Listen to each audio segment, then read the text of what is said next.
Yeah. Hello. Good day, Hello. madam, sirs. What? I'm still Send that stuck right in an instantly. I'm sorry. An ad about faster internet and avoiding lag. Wow.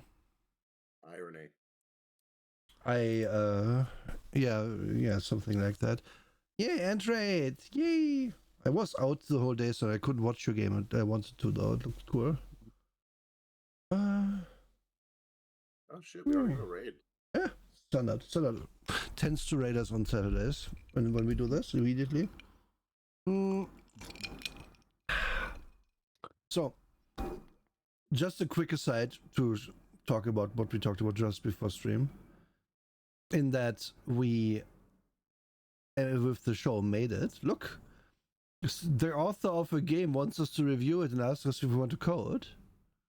Look. I'm just happy about that. Hi, Sega. A compliment for Sundert. Sundert, you are the goat. Like, not for real, but you know what I mean. You're always dependable, and you're cool, and you are recently so focused on your project, and I'm really hyped for it. Good job. Also, Waggles you had first. What would you like? And after that, we start the review proper. Pause the compliment, redeem just so I could get one. Yeah, I know you did, Sonnet. I wasn't gonna acknowledge it, but you said it out loud. Sigh. Well, when I wait for Waggles to respond, did I actually ever? Yes, I did post it. We're starting. Yeah. Yes. Okay, let's close this. Not talk more about this game. Why are we not on the first page? On the third podcast choice, Waggles, I'm going to transform you into a secretary.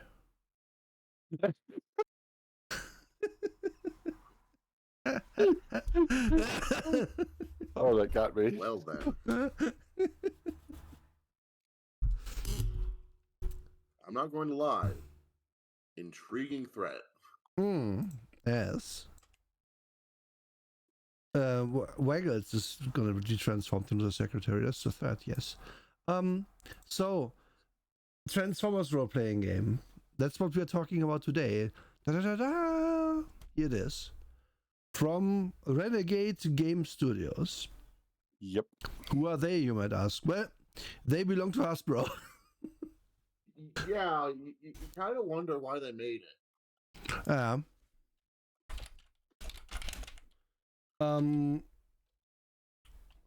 So let's see here. I'm just googling their name right now because I had these. Well, my PC needed to restart it. Now I don't. Do you want more specifics about that? They aren't owned by Hasbro. Oh, Hasbro publishes this for them. Hasbro licensed it out to them so that they could write it. They bought the license, of course. They have to buy the Transformers license. That's how it happens. No, Renegade Game Studio is the one who does World of Darkness currently. All right. They published Clank. Cool. Oh, look, terrain pieces and heroes for Heroescape. So they're a big player, kind of. They have Axis and Allies, G.I. Joe, Vampire Rivals. Is this a fucking card game about Vampire the Masquerade? Really? Yep. Pretty sure. Oh, God, I haven't been a game. Like they're mostly publishing Hasbro's excess at this point. Yep.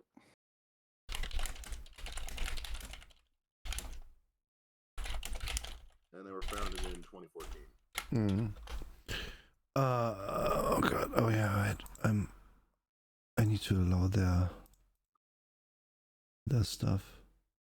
Oh. Right. Okay. So they do some stuff. They clearly have some money because they bought the Transformers license. They didn't just get Transformers. They also got Power Rangers and G.I. Joe with the same system. Yep, and MLP.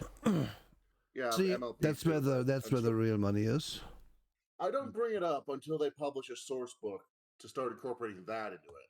Yeah, how can we play a pony, My Little Pony, in the Transformers game? Probably. And if not, then why not? Renegade Studios, get your shit together. Let me check them. They actually did just put out a couple of scenarios meant to incorporate My Little Pony into stuff. Unnatural Disaster, which incorporates everything else, and World Collides 2. I want to Pony puzzle. We went right into this, and that's maybe stupid. Hi, I'm Nora. I'm a vampire on the internet. I'm stuck in a toy suit, and I'm doing this show today with Drake, who you should already know. Hello. She's a goat, and she's a mom, and she's great. And with Matic, special guest Matic Android. Hello. Yeah. Find the links in the thing. Because there are cute people here, and we're talking about robots. Yes. Robots. Yes. So to answer everybody's statement, like, it's already out there. You mean unofficially or officially? Officially. Fuck yeah. Yeah, the MLP role-playing game. Yeah, Renegade Studios. No, that exists. Yeah. I knew that. Yeah. I have seen this around. Look. One of the people in my Transformers group repeatedly asked, "You sure we don't want to do MLP instead?" I'll be real. This is the fact that they use the first, this is second season or third of Discord. I'm into it. This is old school MLP. Yeah. It's Generation 4. It's literally the last iteration. No, I know. I mean old school for that, because that was the good one. Everything before it wasn't great. Like hot take there. Oh wow, them's fighting words. Gen 1 MLP collectors are making their way to your house. Well, they can try getting up the stairs with their the walkers and mobility scooters. They won't do it. Here Gen 5 is horrible. I don't know. I just know this. I like this show. No, Gen 4 is the one that really took off. Right. Let's look at the Wikipedia for them real quick. Renegade Game Studios is an American game company based in Escondido, California. It creates and publishes board games, card games, and role-playing games. In 2020, they also began producing jigsaw puzzles using art from their games. Okay, that's pretty cool. I like my jigsaw puzzle. In 2014, Scott Gator, yeah, I guess, former Colorado Game Store owner and co-founder of Cryozotic Entertainment, founded Renegade Game Studios. From 2014 to 2017, used traditional industry methods to finance production of their games. So in 2018, RGS uses Kickstarter. Okay, they are one of those companies. And I guess they published the Vampire card game, but not the Vampire game. Or is also the game? They published the game too. They published that and Werewolf and all the rest now. Also, they wait. I thought, have I missed that they got bought again? I must have. Yeah, basically, World of Darkness is licensed for them to do, whereas Chronicles of Darkness is the license for Onyx Path Publishing to do. Oh, so it's a Star Trek versus... Yeah, it's a Star Trek moment, yeah. Yeah, other Star Trek situation. Yeah. I don't get it. Oh, basically, when Star Trek got bought out at one point, the licensing for who could do what got split up because they had the movies and then they wanted to continue to do TV series. Yep. And the movies could only do XYZ and then the TV series could do ABC. Yep. Eventually that changed and they were all consolidated back under one house again. Yeah, there was a time when there was like one license for TTRPG based only on the original series and the cartoon, and another one that was based on everything. And the one that was only based on the older stuff just made up their own lore and so on. Also, I see that it says that they have stuff based on Portal, and I could not for the life of me find them because it keeps taking me to the fucking web portal. Wait, Cryozotic or Renegade? Renegade? Portal? Oh wait, we're looking at different. What was on the Wikipedia page? Products. Which one were we just on? Was I looking at the wrong thing? Oh, I was looking. Yeah, don't think they do This Portal. is Cryozotic. If this is Portal? Oh yeah, I'm here. stupid. Yeah, This is another does company also owned by the people who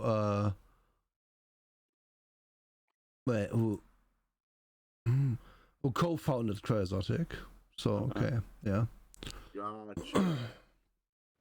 Made his own company 4 years after he made this. Yeah, like well, I understand Renegade Studios came into being because he made a really good board game called Gravity Well. Huh. I've never heard of it. Yeah, How many I sheep had can no you idea trade? about it. What, sheep? Yeah, that's the mark of a good board game. Oh, that's true. Okay, it looks. Oh yeah, I've seen this. I've seen that one YouTube show that talks about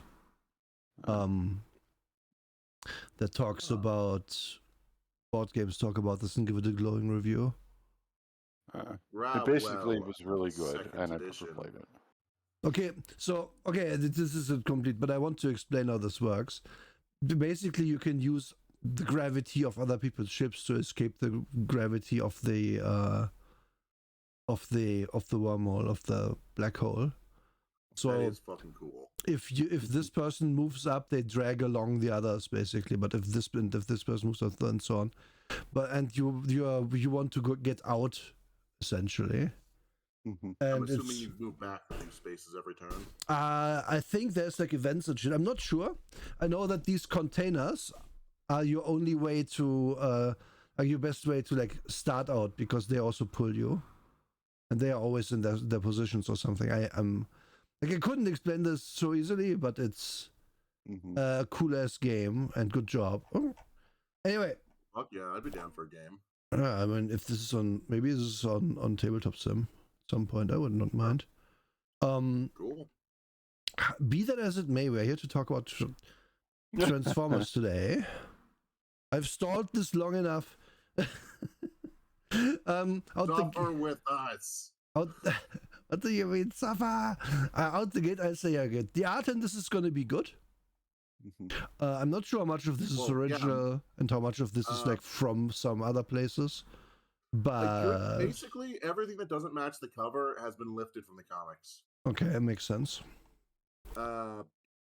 Which means you'll get stuff that alternates between hand drawn, painted, and then this general stock photo of the evergreen designs. And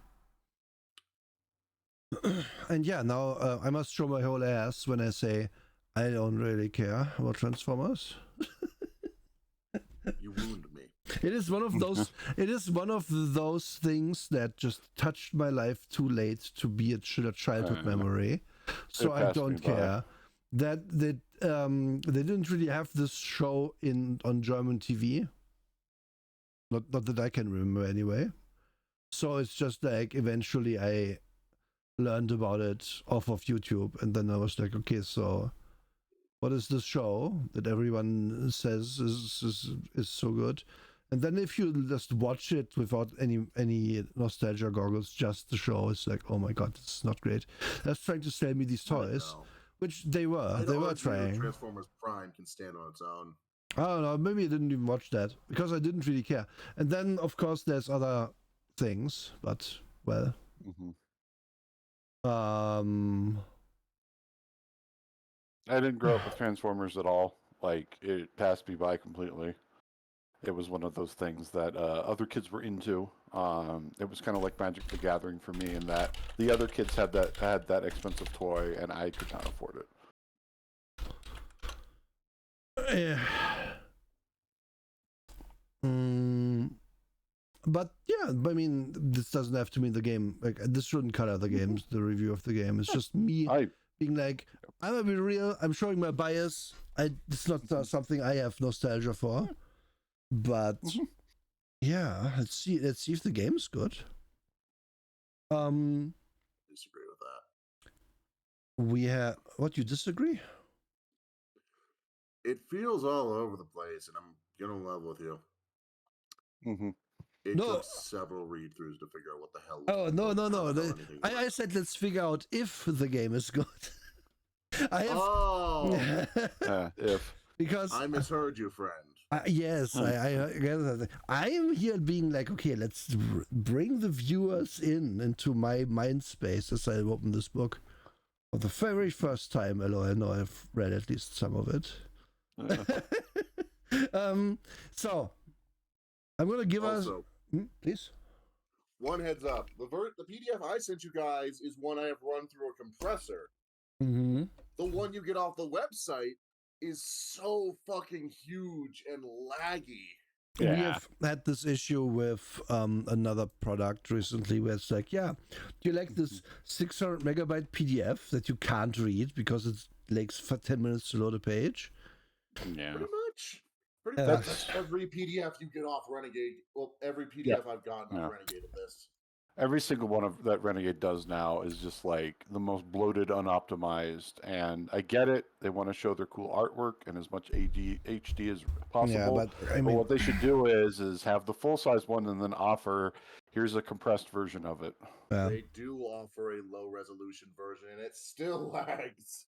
It still lags. That's stupid. Like, yeah, get your shit I'm together. zoomed in 240%, and this is fine. Like I don't really. It's fine. Yeah. Like at the normal size, at monitor size, you don't see problems at all.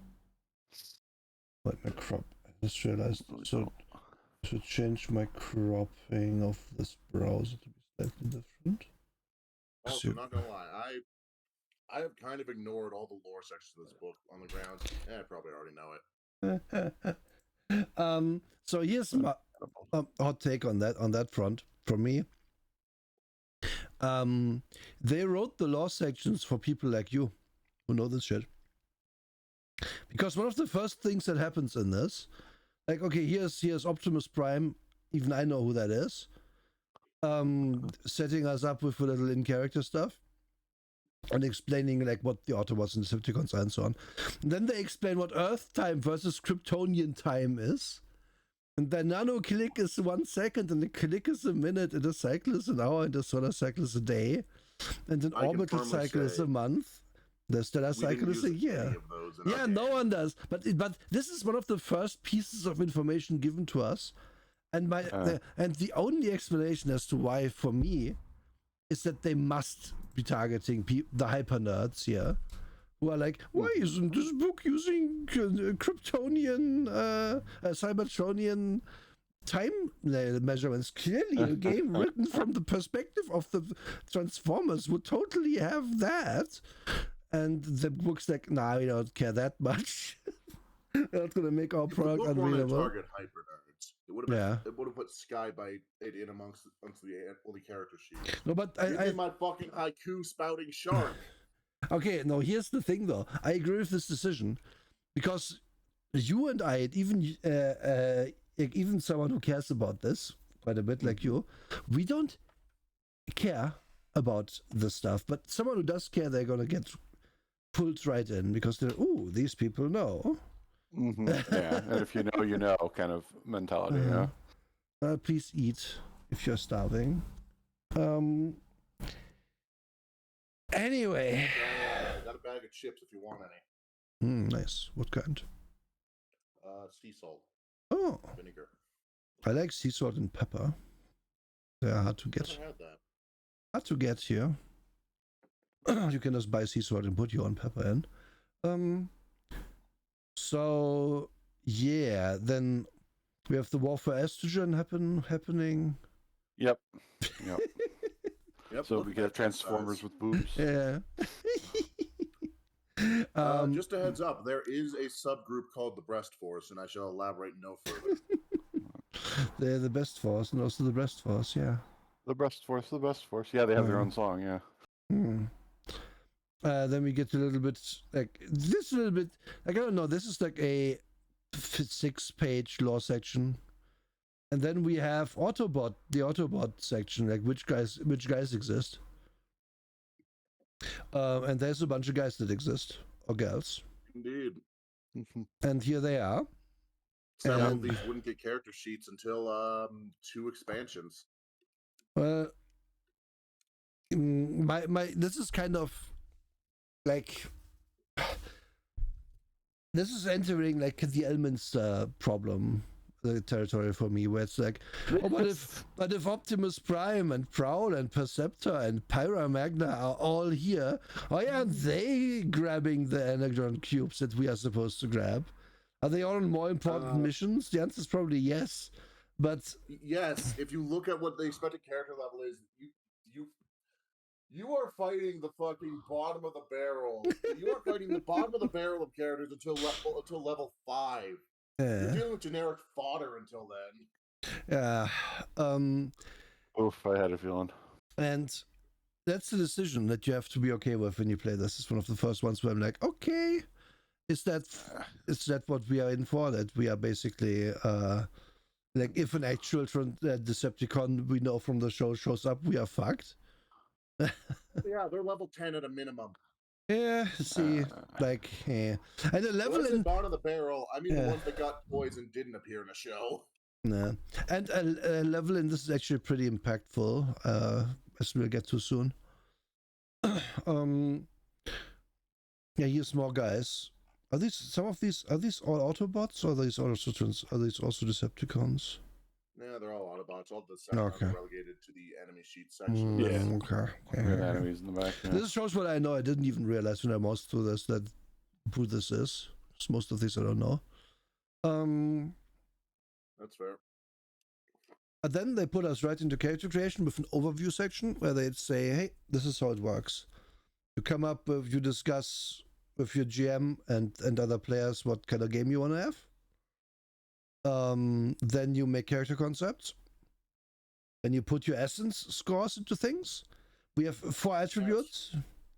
And I don't know why they all start with S, but they sure do.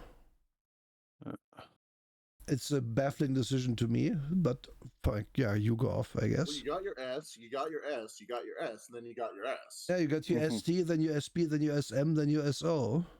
Well, then you... I could always go for some S and M. And these attributes range from 1 to technically 15. You can put 12 points into them, and then you get fewer points from your origin and your class. Yep. So you will have a total of 16 essence points when you start out. And each of these points automatically buys you a skill point in your skills. Which we'll get to how those work, because it's an interesting system. Yep. And then you can select an influence, or even more than one. Yes.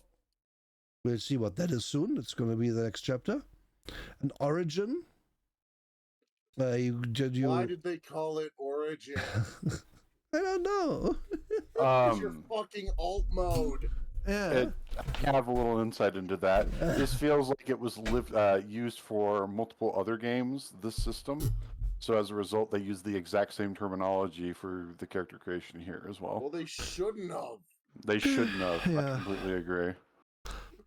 Yeah, what's your origin? I'm a car. I'm also, like, just off of the order of things, I would say an origin comes before your influences, but whatever. No, that's one of the things my DM complained about. It's just the order the book presents things is not great. Yeah. Like, also, once you know your origin, once you know those, you can select a role. And then you can set your defenses. Your defenses are just based on your attributes, so it's pretty easy.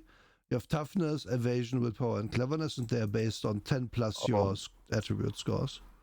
It even says in the text for Origin that this is a quote-unquote Essence 20 game, which is the generic system that was created by Renegade Studios. Yep. They skinned 5e, kicked out a few meaty bits, and then started jamming shit in. Yeah, jam that shit in. Animal handling. Perfect. Yeah. Perfect. We get to that. We They get to took that. out perception. But that's a good decision. Perception should be a god stat. Perception should just be a thing everyone has. Well, you don't. I know. Nobody has perception. Yeah, I know. Let us get to it. You're spoiling it. No, I'm kidding. I am just like a little gremlin here, trying to keep the illusion up for as long as possible. You just clicked. You're rubbery than I remember. Yeah, I am. Very cute. Thank you. You can get perception or can be blind, deaf, and even less. Oh, do you know this? Know this game? Also, you have equipment, which you can put into hard points or just carry around, I suppose. And you form a team, and you might start at more than first level, but the levels look like 1 to 4, 5 to 10. It's the D&D progression levels, where, yeah, the tiers of play. And now we start on influences. So you have to have one of these, and you can have more. And they give you some bonuses and some drawbacks, essentially. Pull out my character sheet so I can remember what the hell I went with for these. Let's look at the bureaucrat. Like this is the moment, by the way, when I looked at this book, I was like, oh my, what the fuck is going on? am I not a giant robot with like a car-sized robot man shooting my laser? Am I a bureaucrat? Why would you lead with it? Like, it's so baffling. I cannot find a finished version of my character sheet. Fuck. Well, and this is the one out of all of these that is just like this. All the other ones are not like this. All the other ones are like, yeah, okay. But then this one is a bureaucrat. You laugh. In the original comics, the Decepticons were briefly led by a cassette whose main job was being an accountant. Yeah, and he's dead now. Yeah, but you didn't have to leave that in. Oh, just wait. The Enigma of Combination book lets you play therapist. I know. If you can sit Megatron down for 30 minutes, it's to give him anxiety. Yeah. You can make him trip over his own feet. Yeah. The reason we only show we're not showing those books because they were watermarked and I don't want to risk anything for anyone. Okay. If we can talk about them. Yeah, sure. I'd be willing to go through them in a later stream if you want. I don't know. I'm not sure if I have 2 streams of this in me. Not gonna lie. But yeah, so you gain from your like influences. What gives you interesting points? Okay, so is it like limited at all how many I can have? No. What? I couldn't just pick every single influence and be a really old bot that was a bureaucrat and then a Q player then just be the old man. I was everything. Yeah, but I was a bureaucrat. I was a star athlete, and then you just have so many fucking flaws that you're fist fights with the wall. I love it. That's my character. Yeah, it's fine. So okay, let's go through it. This gives you a perk of some kind. In this case, you give someone a shift up. We can think to what that is later. Like, this is also the point where like this book is not well laid out because you get a arrow up 1, and at this moment, don't know what that is yet. I paused and fled to and looked up what that means. Of no actual clues. I was just assuming I have to find out how a skill check works. And I did find that, but it took me like 5 minutes or so to looking through the book. Like, just explain your mechanics at the onset. Because, like, I can make a character. I can infer that bigger attributes probably better. But I don't really know much of anything, do I, at this point? Then you get a specific perk that is based on your class. You get a hang up, which is a list, which we'll see later. Yep. I assume the cassette, this is exactly the cassette's hang up, so isn't it? Yeah, he was a subordinate. He wasn't really attached to his mode, but yeah, he was pretty fucking treacherous. Actually, no, he wasn't. He just kind of got the position by default. People with higher rank happened to walk into enemy fire. Okay. Except Shockwave, who I think fell to from orbital reentry. And now I have a question now. Yeah. And this is a big one. So, bureaucratic positions take many forms, and each level supports the team as a whole. Bureaucracies take forms throughout many organizations, blah, blah, blah. We know what a bureaucracy is, book. The following are a few ideas for specific job functions within a bureaucratic organization. 1, secretary. That's another fucking the influence you can have later. That's the way I made the joke with Waggles. Why is secretary here? Because this is not a well-written book. Uh-huh. Mm-hmm. And then you can roll your bond, which is like a role-playing influence. I like the last one the most. I have a hard time controlling my temper when procedure isn't followed. Oh no, I become really angry when you don't fill out the form. Yes. Yeah, no. Somebody kicks down on a door during an assault on an enemy base, and you just immediately hit them with the butt of your gun. No, that is not how we do things. What if one bureaucrat? What if you kick that guy and then he's like, "No, wait, I filled out the forms to kick this door," and they're like, "Oh, okay, fine." I'm you sorry. were authorized to use a breaching charge, you son of a bitch. You didn't sign it 3 times. I like the idea of playing a character who was Optimus Prime's secretary, who now has to fight on the front lines. And then I will give this book a -10 because we really need more hands on the front lines. My -10 to this book is that the cube player of all classes doesn't get art. Like, why? The cube player didn't exist until like a couple years ago. They just made up a sport for one of the recent series and tried to pretend it's always been there. Yeah, but it needs art. I want to see how you play cube. I'd like to see a Transformer rugby player. Well, I'm gonna now imagine that it's like the movie The Cube, except with robots. That would be so much more interesting. Let's see here on the wiki. The first thing that came up was the Allspark. Like, yeah, you can be a sports person basically. It's similar to rugby. I guess it's just rugby with a cube. Basically, you have a cube, and you're trying to score with it, and the cube basically functions on its own as it sees fit. Okay, so the cube is the cube also a robot? It is not. Aww. It'd be funnier if it was. That would be so much funnier. Because then it would be like what's your job? Or something. I'm sports equipment. Yeah, what's your job? I'm a soccer ball. Yeah. Checks out.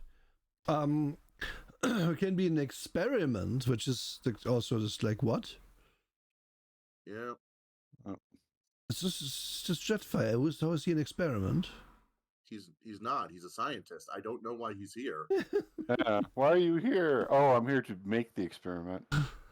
So, They should have put like fucking Sunstorm here or something. Gain error up 1 when shoving or attempting to break from a grapple. That's a perk you get from being an experiment. I guess you are experienced at breaking grapples because they experimented on you so much. Well, fucking sedate him. Your carrying weight is doubled, so you are you gain an edge on technology skill tests in which you are not familiar with the specific technology alien to you. Earth, automotive technology, or Cybertronians. Why would you not be familiar with Cybertronians? You are one yourself, aren't you? Well, no, they're saying like Cybertronians wouldn't understand how a combustion. Oh, for Cybertronians. Yeah. But they look like cars. Okay, anyway. Yeah. Okay, I'm just gonna take some time to shows. Could you give me a detailed explanation of how a small intestine works just off the cuff? Well, you put like food in there, and then there's microbes that digest the food, and that gives the body energy. and also food stuffs in Yes. digested And why do we form. need a long intestine if we have that? Because the different parts of the intestine have different, they're used for different purposes. They have to keep the stuff in there for a certain amount of time for these processes to work, so it's long. And different parts focus on different things. You're undermining my point. Huh. Please stop that.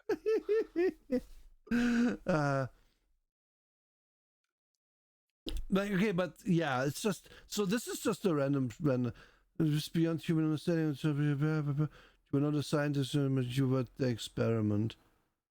Your body has been modified. So this is kind of body horror shit. Yeah. You'd think so, but this is a species that's regularly transplanting its souls into new bodies. Is what Yeah. it represents itself. Yeah. But then these experiments seem pretty fucking mild, don't they? Yeah. They just make you stronger. You want body horror? Go back and look at Shockwave. That his face is not supposed to have one eye. Hmm. And then they give you like these bonds again. It's like, oh, I was forced into a life of experimentation. Like, aren't the Cybertronians the good guys? I guess they are both from Cybertron, but both Good, evil, and to be honest, over the years we have had a lot of morally ambiguous to downright monstrous Autobots. Fuck, in the original comics, there was one guy who just setting up corpses as a zombie army with the intent of, I'm going to slam the planet into other planets with a big ass engine.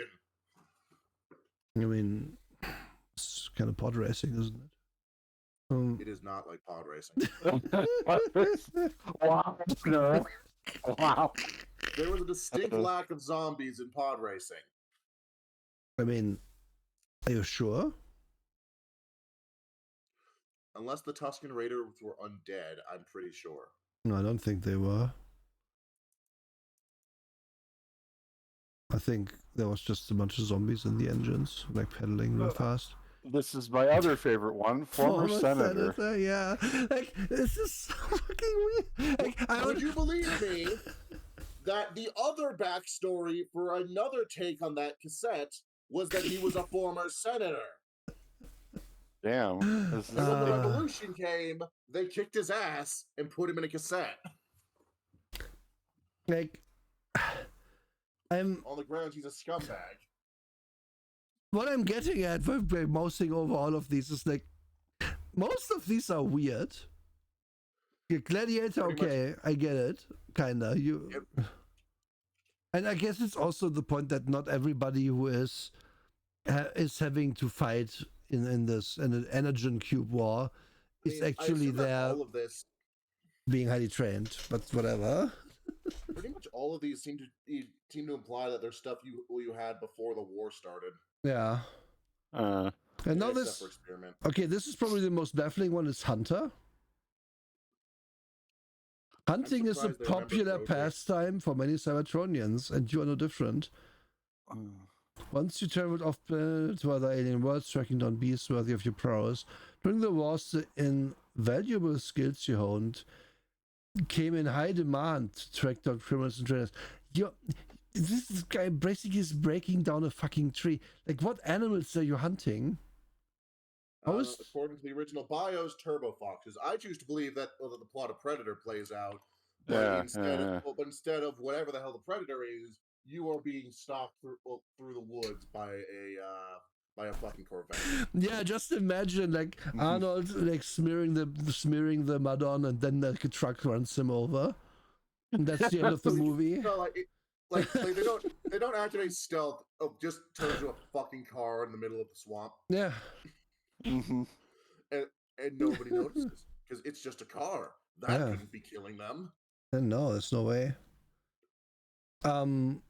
Like there's so many baffling. Inventor, I guess again. That's a classic one for game. Oh yeah. Yep. And there better be Art of Wheeljack on this page, or I will be salty. There's no art of anyone on this page. No. I'm salty. Yeah.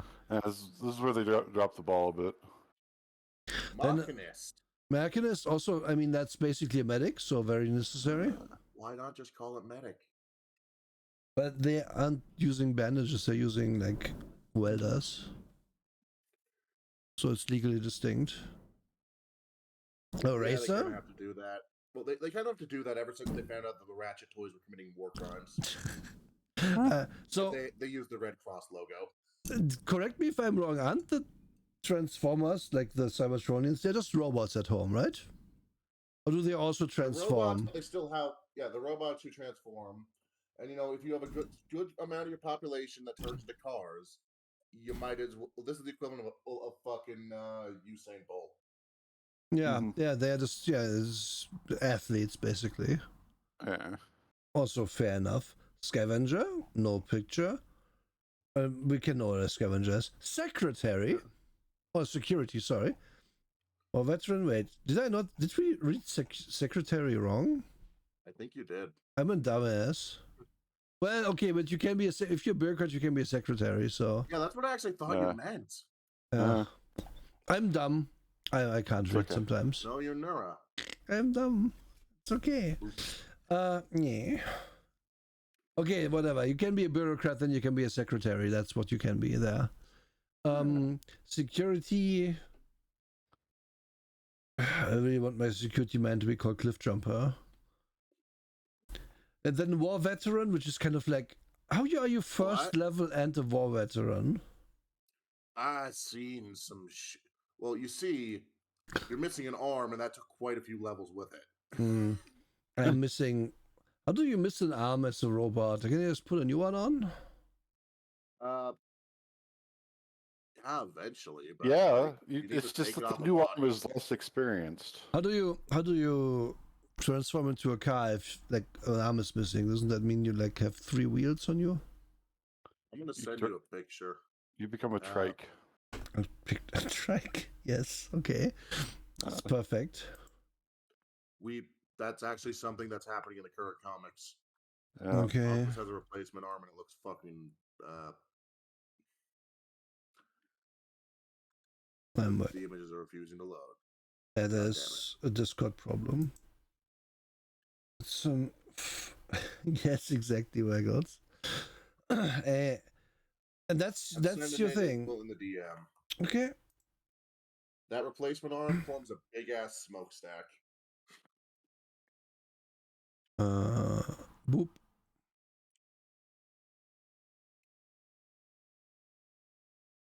How do you feel about going on the offensive? Oh.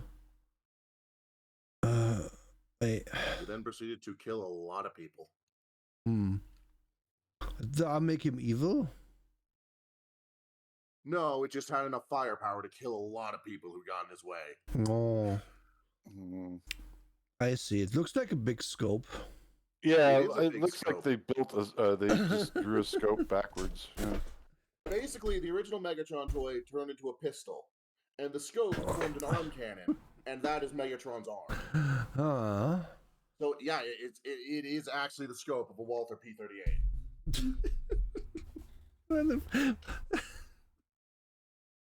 This is why I can't take this seriously. Like, because then he's like a tiny robot man. He's so tiny. Nah, size changing. Just don't think about it. Yeah, but I can't turn my brain off. Okay, anyway. You need to work on that. No. It's all. I can't turn it off on command. It's off long enough. You always get your perk, you get a bond, you get a hang up. And that's what you get there. You could pick more than one, but again, then you have more hang-ups and more bonds. Just make a character. Like, these are all the jobs that exist in the world, obviously. So obviously, if you didn't find yourself represented, then I don't know what you're doing. I guess. Also, can we pop back to Origins for a bit? Because there's one from the expansions I'd like to talk about that I actually do feel is interesting. Isn't this Origins right now? No, this is. Oh, it's Influences. Yeah, we're going to talk about Origins now. So, all right. Here's hang-ups, and they explain these hang-ups in more detail, which gives you. It boils down to, if the hang-up applies, you get a -1 arrow. I forgot what order this book went in because my mind used to fall. Oh, we must have already done Origins because that's obviously where it would start. And I forgot. No, it doesn't start there. No, here's Origins now. Here's Origins now. Your origin will increase your essence score. It will give you a skill. It will give you some starting health and some languages. It's funny. Starting health will usually be 3. And your origin benefit, which is we're gonna see what that means. So, and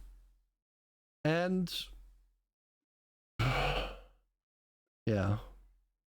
Well, what do you pick? You pick like from different origin champion. Champions move faster than anything else on 4 wheels and look good doing it. Kata has sea crafts. Katas excel on water, whether riding down river or on the high seas, and so on and so forth. Like, you want to turn into an alt mode that has no mobility on anything except a very specific environment? Yeah, be a cutter. Admittedly, it also does have the very fun tactic. You can just repeatedly jump. If there was water nearby, you can just repeatedly jump into it and use it to ram anyone while still on land. Yeah. Like personally, it counts as a sneak attack. Like you can be.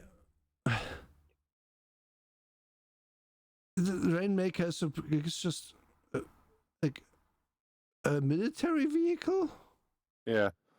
And artillery vehicle is what it's supposed to be indicating because rain. One. Oh, wait, no, that's a class. But you can use but there's a class that lets you in one of the expansions that lets you use weaponry scaled to things that turn into cities. Do you want the biggest gun? Yeah. I personally I don't see a reason not to choose plain mode. Except maybe if they made it shit. So what does an origin give you? Let's see. You increase your social by 1, also an attribute goes up by 1. You gain a skill. Flashy exterior using allow you to increase your persuasion or streetwise skill. And this is what you have to do for this +1. Yep. And then you're starting health is 3. It doesn't go up when you level up. That is true. We'll get to how they handled health later. Origin, and then you get an origin benefit, which is like you can point at any NPC and say, "I know a guy." Yep. You can't either we have that. Go way back. We're besties. You point at the fucking wait. Oh yeah, that's every single champion can do that. Yeah. Oh, I thought you had to choose. That doesn't make sense to pick. Yeah, okay. It's because you're a sports spend an energon point. The energon points are as rare as spell slots.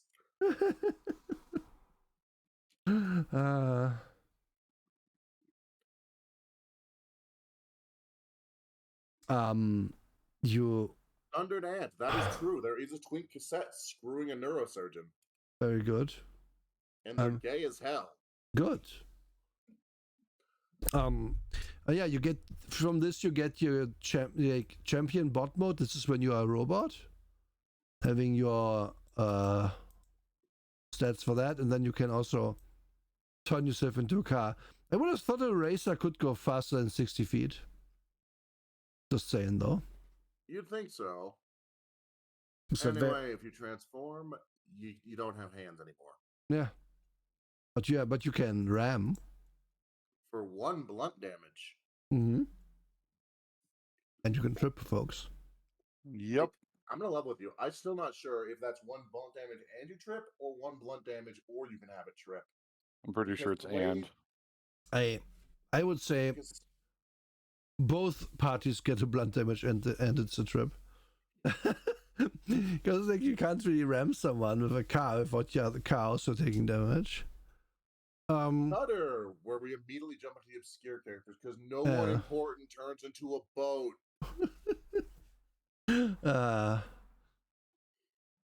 They had to put this in because obviously if you have to put it in. Broadside, depth charge, sea spray. Depth charge isn't mentioned anywhere else in any other book. It's also named after a thing that you throw overboard and then it explodes. He turns into a manta ray. Yeah, but this is funny to me. What do you like? That's naming yourself like a grenade. Yeah. There was an entire subgroup of Decepticons that turned into high explosives. They were called K-Class. Yeah, I mean, they would make those. Oh, yeah, okay, you can be a boat. You can be a lookout, which is a stealth boy. What would you turn into as a stealthy boy? I actually would like to say, the fucking Cutter's class ability did make me laugh like hell. Once per turn, or after moving in your alt mode, you can make an additional 10 feet of ground movement. If you do, you can make a single attack as a free action with the benefits of surprise, even if this isn't the first turn of combat. Basically, if you're you can launch yourself up to 10 feet onto the ground to hit anyone near the coast. So you just go into the water and then someone's like, well, I saw my two buddies get punched, but I don't expect this one. No, they're just kind of in shock that you keep scrambling back into the water, but are making a U-turn and ramming them. This is a very, very strange. Like, okay, this game was always going to be about combat because that's what the show and stuff is about ultimately, right? But these are just very weirdly specific abilities that, like, why? Because they need to pretend that boats can do things. I mean, that's generally speaking. Like, if I think about Transformers in anything, I'm not like imagining a robot specifically going in and out of the water to punch people, or what does the car do again? Yes, the car just points at just rams people. Says, we used to be besties. Yeah. Lovers even. Bought me one drink and then you fucked off. Always choose lovers. Always choose lovers. It's perfect. Always. Listen, if I ever DM this, anyone who tries that is probably going to just wind up with various enemies as a result of destroyed relationships. Perfect. I'm sold. Yeah, like just point at Megatron. Cool, you're now responsible for the war starting. Great. That's I always wanted to be important. Like it's that. So this is the point I wanted to get us to, kind of, because up until now the game has been pretty let's say bigger picture, not too concerned with specifics, because we have 4 attributes, we have some skills that go up if you raise the attributes, and we can have a job that gives us a generic thing that we get, and maybe a roleplay function. But then we come here and we get to know like our speeds and feet, like and stuff. It's weird. And then this is the point you kind of realize as a first-time reader, this is actually just D&D. Yeah. If you want to be more specific, it actually is harkening back to D20 Modern and to the people who created Everyday Heroes, because some of the DNA of the stuff that they did is right here. Right in the vehicle descriptions, right in how they articulate hard points, right in how everything is centered around still a movement speed. Yeah, that's right here. Yep. And that's, I'm going to say it as nicely as I can.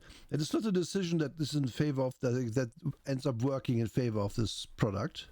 No, it really doesn't.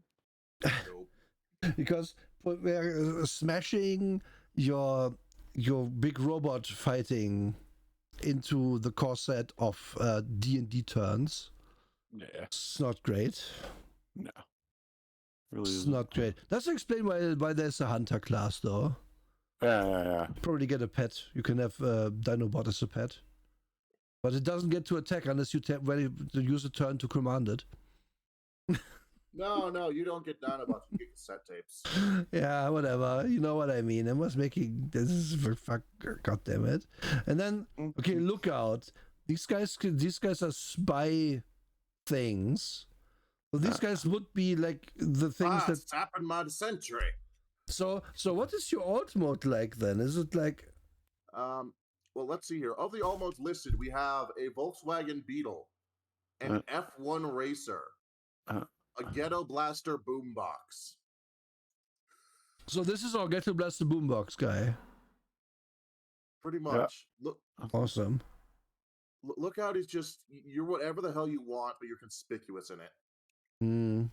Inconspicuous. Yeah. Oh, Bumblebee is the lookout? That's what? Yeah. Okay. Uh-huh. Yeah, he's normally described as a scout. Yep. Mm, He's a scout unit. cool. And they get slower movement. They are common sized, which is that's not a size. Also, if your alt mode isn't a vehicle, you can fly, because how else are you getting around as a fucking boombox? Yeah. I mean, just play music real loud and you're gonna vibrate around. Like again, Well, that's not stealthy. guys who wrote this book, common isn't a size. No, it's You not. can't just write ravioli, and that's also like that's more of a size than common. I mean, like, we're getting to the point where it feels like we're ordering from Starbucks. Like, Yeah. I'd like a Venti. common sized. I would like a venti robot. Yeah. Yes.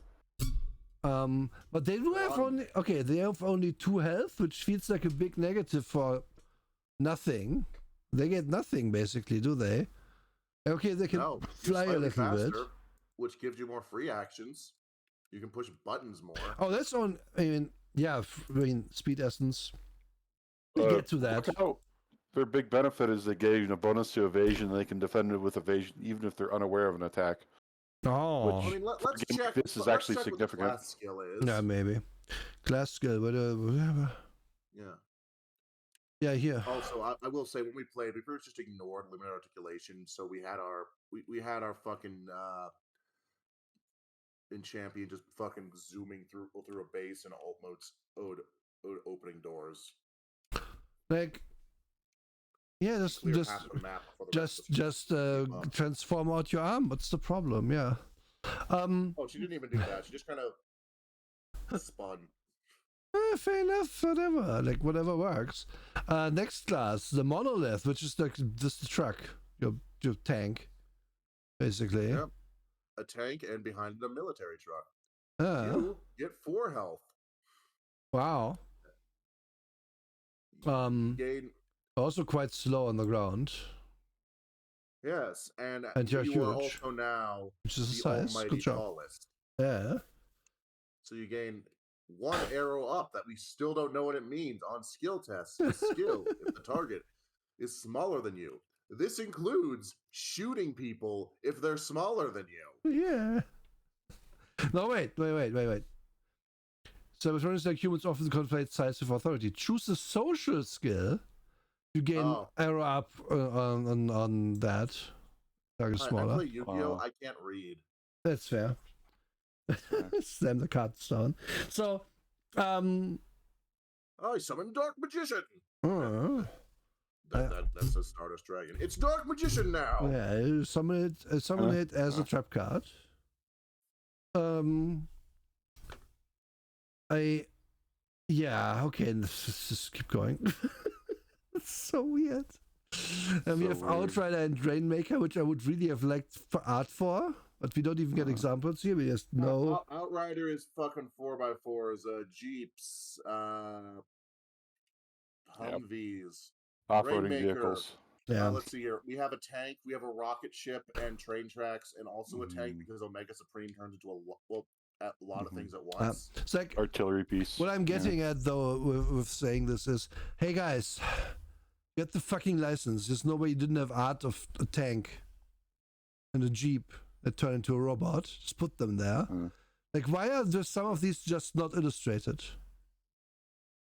Like, it's weird. They assume you know who they are. No, but that's not true, because then they wouldn't have put Optimus Prime art here, because we know what that is. They have Optimus Prime just on hand. Yeah, I know, but the my point stands. They can't. If you are buying this license and you're putting a lot of art in your book, because like just objectively there is quite a bit of art in this, then don't just omit art for some classes. Doesn't look good. It's a bad look for your product. But if they didn't omit the art, how would they have that beautiful rendition of Optimus Prime beneath the Scout class? They would just have to put, and now bear with me here, another page in the book on where you put the Rainmaker, because like $40. Yeah, paper ain't cheap. Make it $40, 20 cents or something. Still, I think it's a black mark in a sense because this is a high quality product. Just have art for everything. Like I'm okay with some indie game doesn't have art for everything, but most of those do these days. Like Wasteland has art for all its character classes. All of them. Yeah. This has been a thing we've knocked on quite a few times, like recently, Yes. is that even the old Gamma World game had art when it was needed, and that was really crudely drawn, but it was still there. Yeah. This doesn't even doesn't even make its own art half the time, and it still feels lacking. Yeah. Yep. That's exactly it. Yeah. And again, the DNA of this is very much going back to D20 Modern because of all the different steps that we're doing here. No. Why is this here and here? Well, what? Yeah, that was an oops. Yeah, it looks like an oops, doesn't it? Like you have okay, so you have this explanation. You have limited articulation here, and then again here. Like it feels like they just didn't proofread this part because they put it in both places. Sorry for the noise, by the way. Ambulance going by. But wait, the Outrider gets it. Rainmaker, yeah, it's just an oopsie. It's just an oopsie. I agree, Waddling Mermaid. Wee woo indeed. Yeah, it's the Transformers rushing faster window. It's true. Human got stuck in the transformation process. It's not pretty to hose down that whole interior.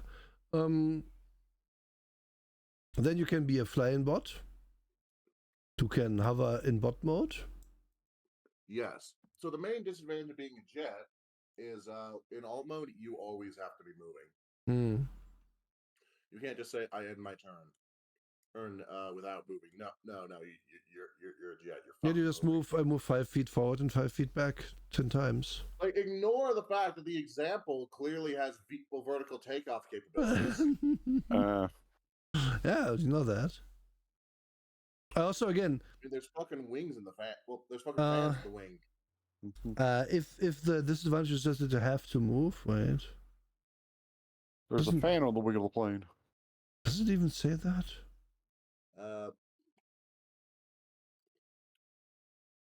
Oh yeah. Check cool your jets. Oh yeah, hover. When flying in bot mode, you don't have to move on your turn, so it's saying it from the other way around. But that just says I have to move. I can just be like, yeah, okay, I move to the next square, then I move back. I hover left to right. Probably in a later section of the book, given how they do things. Yeah, probably. And then you can also organization here. So wait, if support is Warpath, who's a tank? No, Warpath's a Rainmaker. Okay, why are they here?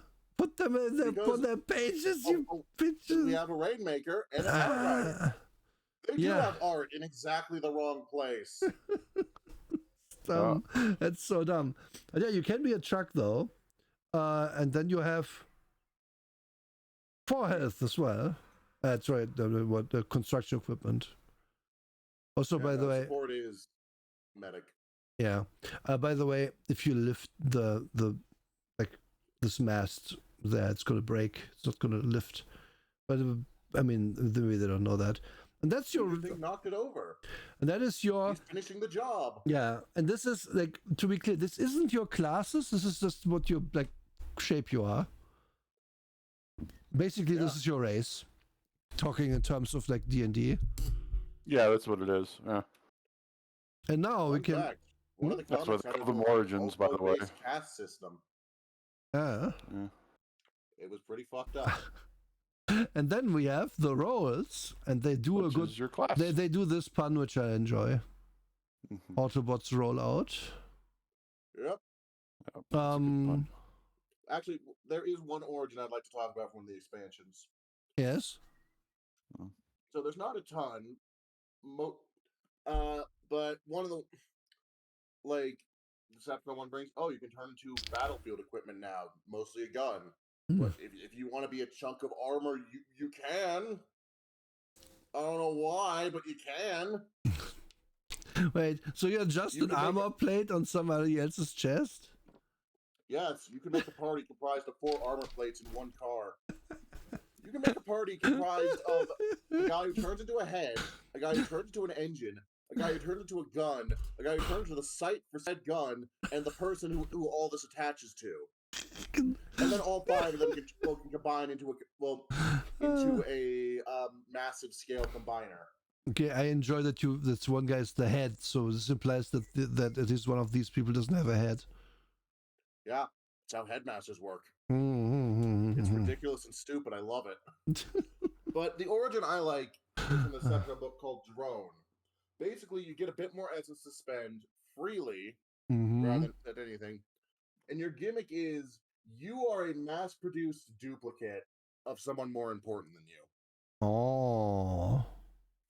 So I picked Shockwave but painted gray.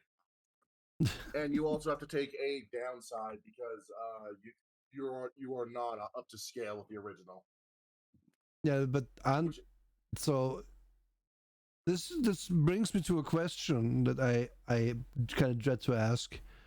How is Robot Baby formed? Like, how they just don't build more Optimus Primes if one gets destroyed, because then they wouldn't care about the death of him so much. Well, one, that's because these characters actually have souls, sort of. Basically, we have a couple options. Either some life-giving MacGuffin often spits life into a newly constructed shell. Uh-huh. Or the soul of a Cybertronian, a spark, just kind of manifests in a hot spot on the planet. Uh-huh. And the surrounding surface metal forms into a body for them.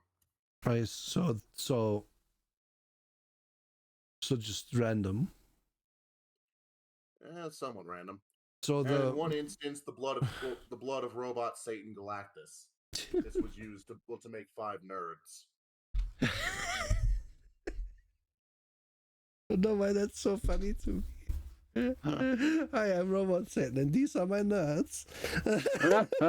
Oh no, they weren't his. They were someone else rooting around his head. Like, there's a lot of raw material here. Stop using my brain. Hi, Foggy. Yeah.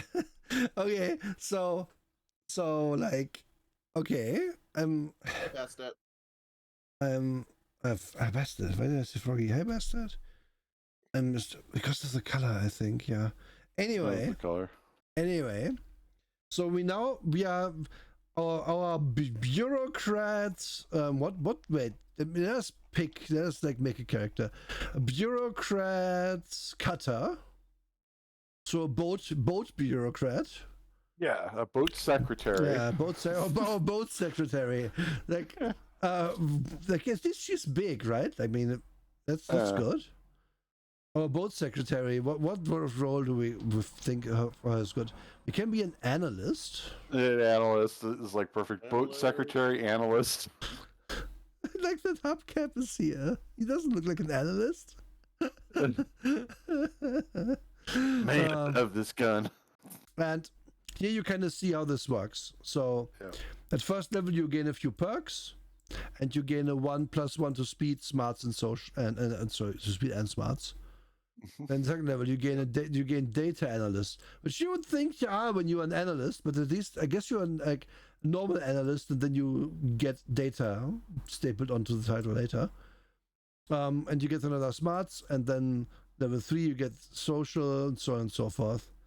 And this is kind of how all these classes work. Then you have to look at what these things are. Yep. Expansions have various subclasses. I don't know why Hubcap's here. Yeah, I don't know. I think he's. I don't like how his grin is drawn. He's just happy to be here. He's just happy to gun. It's lopsided. That's I think a problem. Yeah. Just found. I guess he just grabbed this rifle and is happy about it. Oh, I think Jazz ordered these from Amazon. No, he has got them. You know, like Cybertron Amazon. Cybertron. Delivery drones are the employees, and they still have to piss in bottles. Yeah. So the analyst can influence initiative by moving people down in the order. Or yeah, up. which it is a cool idea. It is like that is certainly a thing. And it's not in this list. It's funny. These are the things that I notice. Oh no, wait. What? No, it is an analyst. Okay, for the Osberg. So every Autobot can. Huh?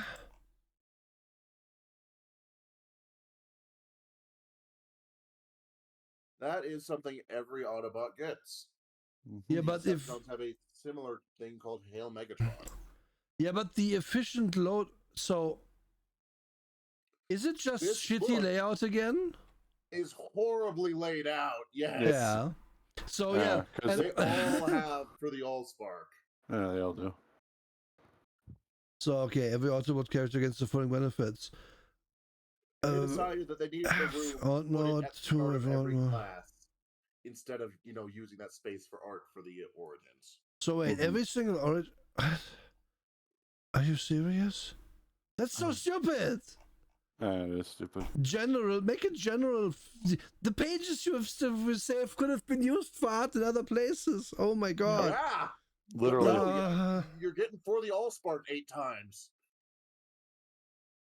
And then here's what you would expect from a D&D book, where here's your stuff is explained. Second level, you gain an edge on science and technology skill tests related to extracting or processing data. This is another thing, by the way. Isn't the upshift thing just gaining an edge? Is that the same or is it different? What is gaining an edge? Yeah, what is it? We don't know. They decided to not explain this stuff at the start. And I don't remember if an upshift is equivalent to an edge or not. An upshift is that. We'll get to it. What they define the essence system as, and that'll explain what upshifts are. Yeah, we will see what upshifts are. But what's an edge? I don't know what an edge is. Wonderful. No. Wonderful. Yeah, this book is horribly late. I showed this to my DM friend, and his response was immediately a series of angry grunting noises and also a brain hemorrhage. Yeah, I'm trying in his own real hard to give the viewers an impression of what it's like to read this book when they were this isn't even the first time they mentioned gain an edge. And if you just read this, so arrow up 1 is not an edge and arrow up 2 is not an edge, but this is an edge and it's different, I suppose. I fucking love that it's arrow up 1 is a bonus to infiltration regardless of where you are. That fucking space shuttle in the middle of the highway gets you a bonus. Doing it well gets you a better bonus. But no, the fucking race car are with praise be to Decepticons and a big ass logo plastered on it. No, that gets a bonus. Yeah, it's totally. They also have perks. It's gonna no doubt be great to look at. Cleave exists. Fun fact: being able to form a combiner is a perk rather than a class. Yeah, and also I want to point out here, they're inconsistent with their own shit because target breakdown, right? You share intel as quickly as you gather it at 30th level. You can spend a number of reactions equal to the number of times used and as your target to give an ally. Equal to that number. Never mind. Okay, they are still inconsistent, but it's in the skill list. Okay, I thought this was just X. Yeah, they should put an X there. Would make it more clear. X gonna give it to you. Yeah. But anyway, so and then you can have a subclass in your analyst. Not at all like being a subclass in 5e. This is freaking. We're only covering the core rulebook, though we've mentioned bits from the Decepticon expansion. Yeah. Why? Like, at what point do you gain the subclass? Is it the focus perk? You get it immediately since you get an ability at first level. Oh yeah, right. Yep. That's exactly how it works. I thought that was third level. No, you get a perk at first level. See? All right, you don't have time to play around with your class. You better just fucking make the decision right off the bat. Yeah, exactly. I mean, kind of okay. It's only 2 decisions. You can look at it and kind of know. I think. Unless you have the expansions, at which point there are significantly more. Okay. Okay, that's the analyst. And we have Field Commander. Looks pretty much identical. What's the Field Commander? Well, it's like an Optimus Prime. Yeah, it's an analyst, except you're in the field yelling things. This is what I picked. Yeah. I picked one that's not in this book, where I'm able to give better commands and get better stats when I'm standing closer to my allies than the enemy standing to me. Oh, okay. I turn into a gun, so I'm exploding the hell out of this. I like that your gun is just yelling at you to like shoot the dude on the left. Point me at the enemy. Orders here. Wait, is that the Warhammer 40k meme? Like, drive me closer, I want to hit them with my sword, but it's just the gun. No, turn me to the left. I want to shoot them. Shoot them yourself. Turn me to the left and pull my trigger. I can't do this on my own. This is some sort of weird robot fetish, isn't it? Where you're like, yeah, I turn into a gun in combat. Yeah, handle me roughly. And then apply the gun oil to me. Oh yeah, baby. Oh yeah. And then it's gunner. We kind of think we can kind of guess what a gunner is. It's probably a guy who shoots. Yeah. One of your skills which is probably also the name of that fetish you mentioned. Yeah. And so on and so forth. The mode master. You can be more than one mode. You have more modes. Yes. Or you can have cassettes. Yeah. I don't know why this is the same class. So, wait. I just realized this guy doesn't get stat bonuses. How does that work? I assume you're exchanging them for the ability to use 2 modes. This isn't worth it. Or the ability to have minions. It's maybe worth it. You can also, the Decepticon expansion also gives you an origin where you can be one of those minions in terms of stats. Why would you pick that? I'm trying to find out how you get attributes, because like we'll get to how important those are. It's under custom frame. Okay. Yep. Yeah. You come up with your own custom array of essence score progression. That's what it is. Oh. You rank each of them basically. Whatever you pick first, you're going to get the most points to. Whatever you get second, you're going to get the second most points, and so on. That's the way it works. You could have just listed that in the table differently. Oh, very easily. Very easily. They could have just done, instead of the stats there, they could have just said first pick, second pick, third pick, fourth pick. Yeah. All good. That would make sense. Yeah. Yeah, it would have made sense. That's what most games would have done, but no, they decided no. It's potentially pretty strong then, because you can actually have the attributes you want go up. But yeah, anyway, I like that they consistently label these robots. Like, again, if either you know anyway or you don't care. I don't think there's... Broadside! He turns into a jet and an aircraft carrier. That's the same thing. Again, either you already know who this is or you don't care to learn. Like, that's... No, I didn't say aircraft. I said aircraft carrier. Yeah, I heard you. It's the same. That's the same size of thing. Yeah. I was a jet and an aircraft carrier the same thing. They shoot one out of the other? I don't know. Oh.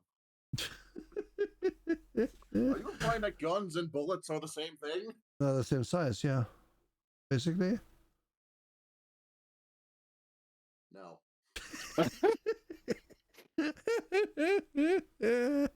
Sorry, I have to get my fun from somewhere. Like, Well, you're certainly not getting it from this book. no, this book is like there's a lot of wasted stuff where they I repeat can see whole it draining pages. the fun out of you. Like whole pages copy and pasted. It kind of runs together, looks the same. Always. Like, I don't know. I don't know what their idea was with this, but there you go.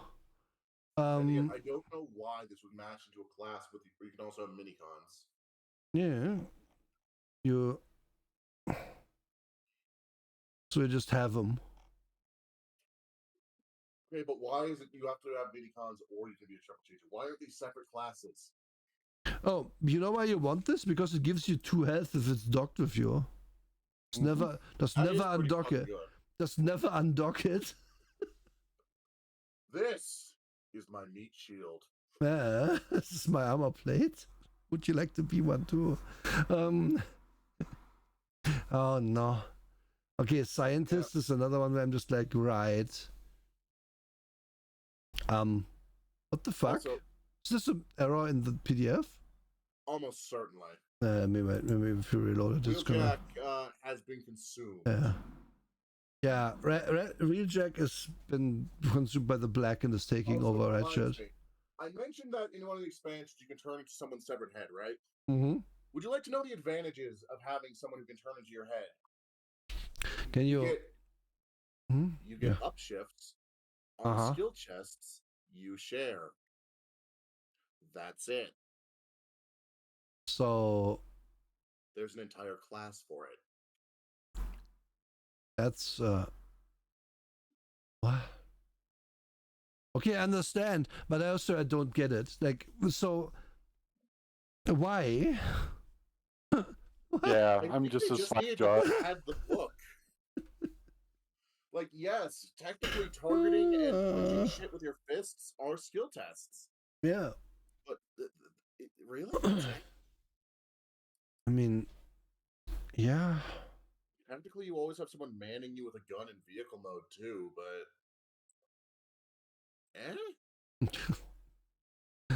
What's the scientist do?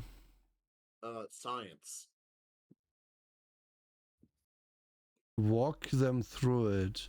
You help others help you at second level. Allies without ranks in technology or science can lend assistance to you on technology and science skill tests. Wow. Yeah. This is part of what I was saying. The DNA of this is very D20 modern, because D20 modern repeatedly had things like field scientist, techie, and so on, and attempted to make them a big deal. Whereas, like, your big stumpy robots punching each other. Shut up. Yeah, this is so weird. Like, I can't fathom where this, like, out of whose mind this all sprang. But honestly, yes, there is one, and I'm interested in somewhat. In one of the Decepticon source book, that's basically amounts to: you are MacGyver. You can make any piece of equipment using random debris given 5 minutes.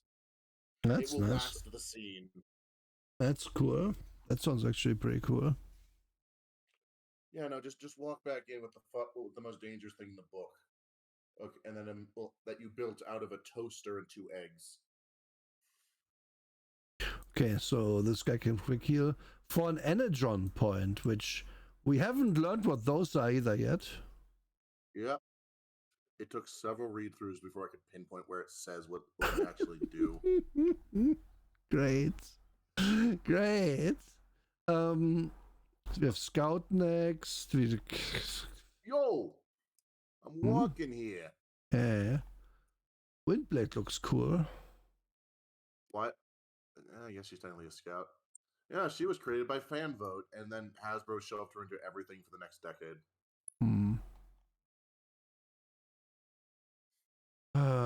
And then Warrior is the last class. Her within a year. I don't know her, so. And then Warrior, who is the punchy class. Indeed. Yeah.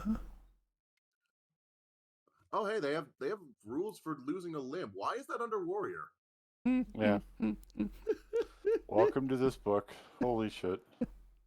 I guess it's related to something. Actually, yeah, no, I think it actually is related to something in warrior. Hang on, let me check real quick.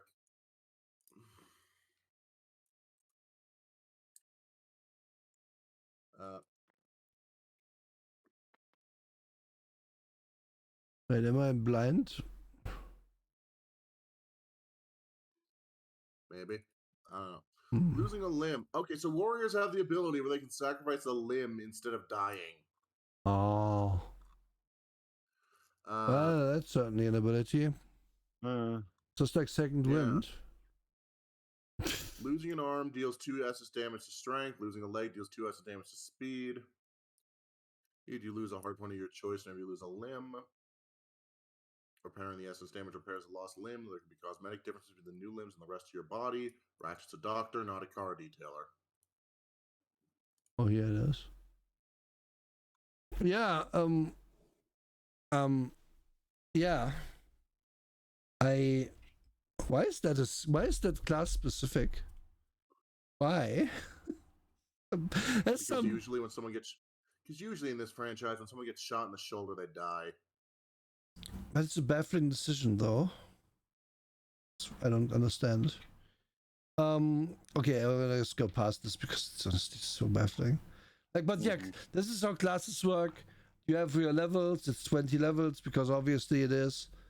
Then you get your perks and your bonuses and some abilities. That's how they all work.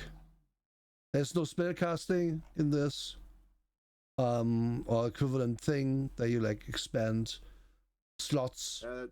It's basically energon points. Yeah, but energon points, power abilities, but it's not like I can cast magic missile for energon points. God no, I'm casting regular missile for energon points. Yeah, no. See. And then we get to skills, which is actually like where we start to learn about how this game is played. Except no, because they explain what skills are there first before they explain how to roll them. It's so fucking athletics. Brawn. To be fair, they do explain what how skill checks works, but the actually final explanation of how it all works together is not here. Because how a skill rank works. So, if you have an attribute at any level, you gain an equivalent amount of skill points. Let's say I have strength 3. Then I would put 3 points into strength skills, and the point in the skill represents the die roll when it's time to do that skill. And it starts at a D2 and goes to a D12. Yeah, this is one of them step systems. Yep. And how you roll a skill check would be a D20 plus your skill die plus your attribute, I believe, isn't it? Yeah. I'm not even sure if you had the attribute, to be honest. We never quite figured that out. Nah. But yeah, no, skill goes up. Oh, you don't get a flat bonus. No, you're not rolling not a D2, but a D4. The reason why I thought it might be plus attribute is that their DC goes to 30. And I don't see how you realistically do a 30 in the system without the attribute. You get your fucking, but the shifts only go to D12. The 30 is not likely to happen. No, if you go higher than D12, you get a crit success. That is true, actually. So you don't roll on those; you just have the crit success. Oh, yes. Because at that point, you pretty much have them tied up and a gun to their head. Yeah. So okay, let's go through. Like you have athletics, just a weird skill for a robot to have, in my opinion. Hey, we established they have athletes. Yeah. Like my point being, like an athlete like a human athlete has to go running every day to keep their body from falling apart and weakening, and that's why you become skilled in it. Like a robot would just be able to do that at the level they were built for at all times. Kind of feel like, but that's a philosophical thing where we get into who cares. You have that, you have brawn, which is just doing strength related things, and also telling you your carry capacity. And it's very funny to me that a giant robot can carry 10% of his own body weight without being encumbered if they don't have brawn. Yeah. Very funny to me. That means Conditioning. wait, a normal car weighs like a ton or something around that. So a normal car weighs a ton. So you can, if you're a Bumblebee, carry 1/10 of a ton. So if you have a passenger, you are encumbered unless you have brawn. Yeah. Of course, that assumes that a robot weighs. I would encumber him. Does they at any point say how much you weigh at all? I don't think so. Size? Maybe undersize, yeah. Like I couldn't find that and just realized that they don't say it here. Fucking glaring. Sometimes I glare. Cute when you're glaring. It's the cats from the meme. That's where the expression comes from. Conditioning It is has to be a lot more specific. Grumpy cats. The cat from the meme. Grumpy cats. First thing that came. Let's see. How long do I have to scroll down after putting in the cats from the meme? Just Google grumpy cats. You. It is the 12th image result. See, that's good enough. Most of it is actually the cat pointing people. Yeah. And want to point out that one of your skills and strength is just having more health. Yeah. Literally. For each point invested in conditioning, you can bring health up. you gain health. health. Class skills. Yeah. Intimidation and might. And might is basically fighting with your fist and your wheels. Which, if I remember correctly, might is also how you dictate if your melee attack hits. Yeah, it is. Mm-hmm. Yep. And pushing and shoving, which you gain a bonus for if you're bigger than the other guy. It does explain the arrow up, arrow down later when it comes to actually making a skill check later. Oh yeah, it totally does. Totally does. But we haven't learned yet how it works, which is so funny to me. 96. Yeah. No, 96 isn't. What did you say? Sorry. We're on page 96. Yeah. Found out. Yeah, we haven't found out. Have the speed skills, acrobatics, driving, which is very funny to me. It can be a car and not know how to drive. Like, oh yeah, going through walls. And you have a basically unlimited amount of free actions, depending on how high your speed is. I love the idea that progressively smaller robots are driving like each other in like some sort of Ouroboros. Like, what the fuck? Finesse, which is your also fighting skill but with dex instead of strength. Depends on your weapon, basically what you have to use. Sneaking and infiltration, targeting, which is your weapon skill. Yep. And smart and initiative is under it as well, but is that a skill? It is. Yes. You betcha. And you roll with a snag if you don't have rank in initiative. I want to facepalm. Come on, yeah. Yeah, if you don't have ranks in any of these skills, you get a snag, which is what the down arrow is. Yeah, I just facepalmed on live on stream. It's not easy to do.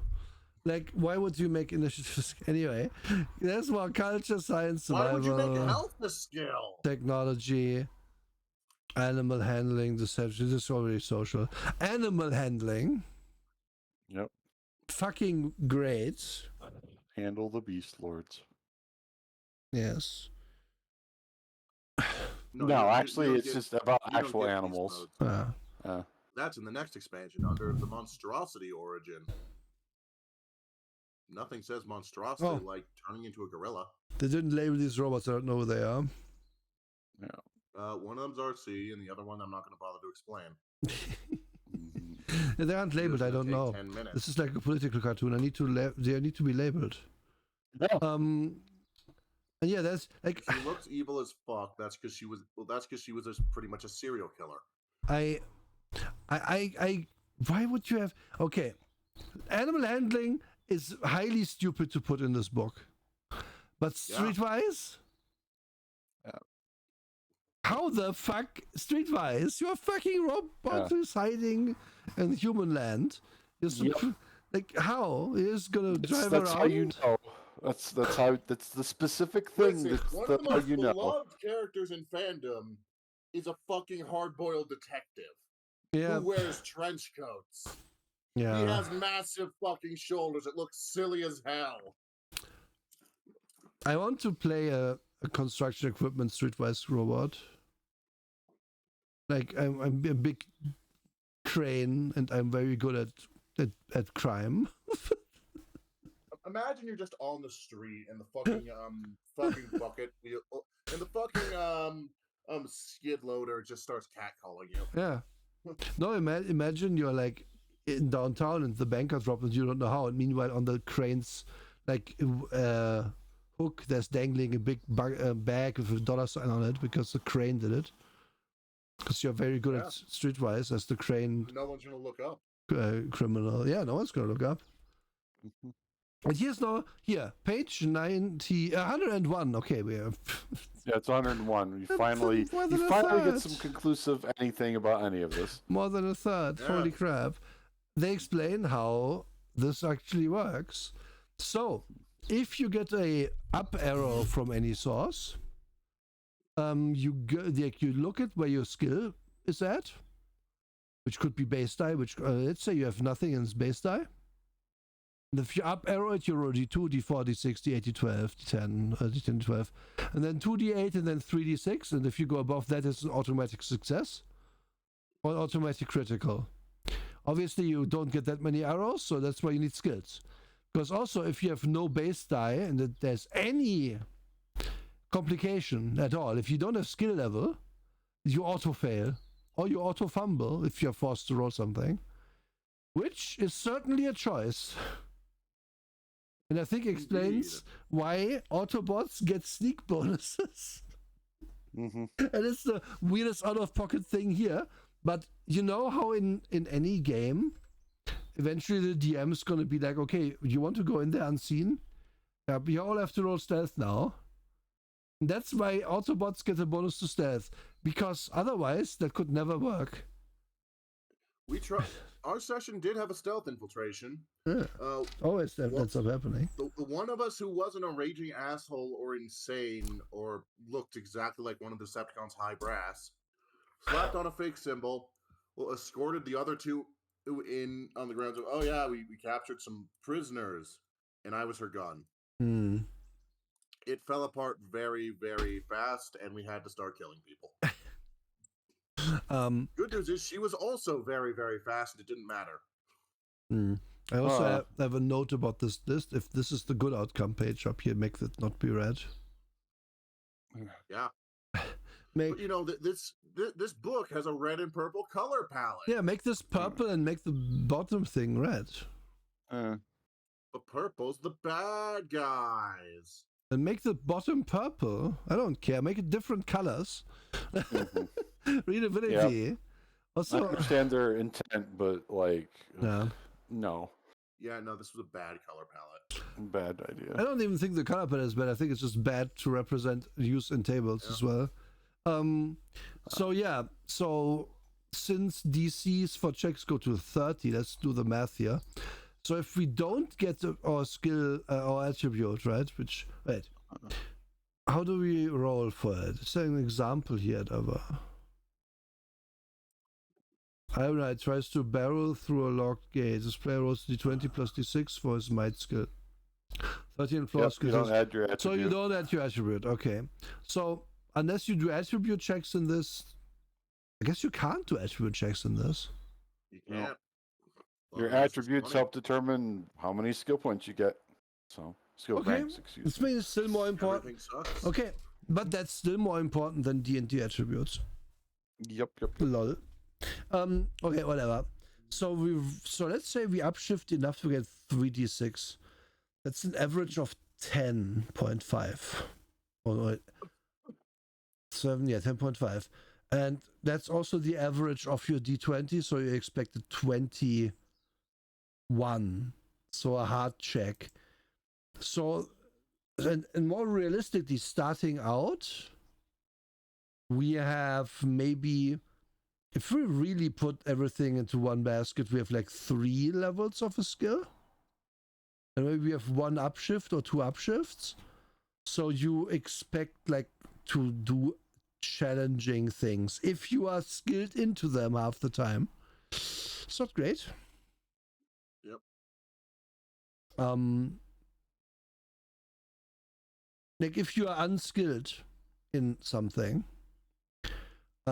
you don't do it a quarter of the time. Oh, edges and snags are disadvantage and advantage. Yep. Why don't they call them that? Yeah, they Because could have this just called is it a that. totally different system.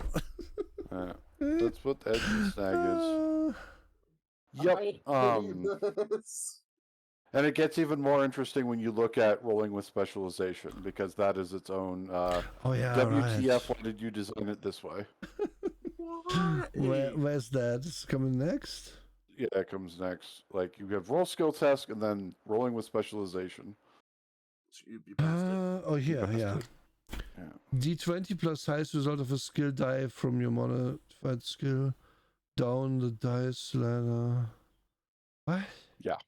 Okay, So okay, so I think I got this. Like, say you have a D12.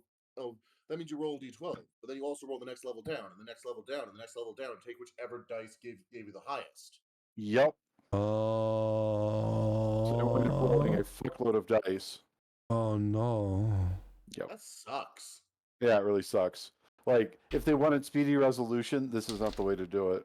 Just say roll two of the same die for your specialization, and then take the highest. Yeah, this is. I didn't learn these math concepts until until fucking grade 12. So, yeah, that's all. Yeah.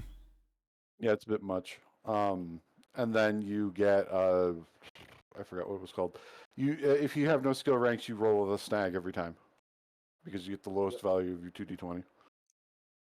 So this is a system where if you have yeah, they double fuck you.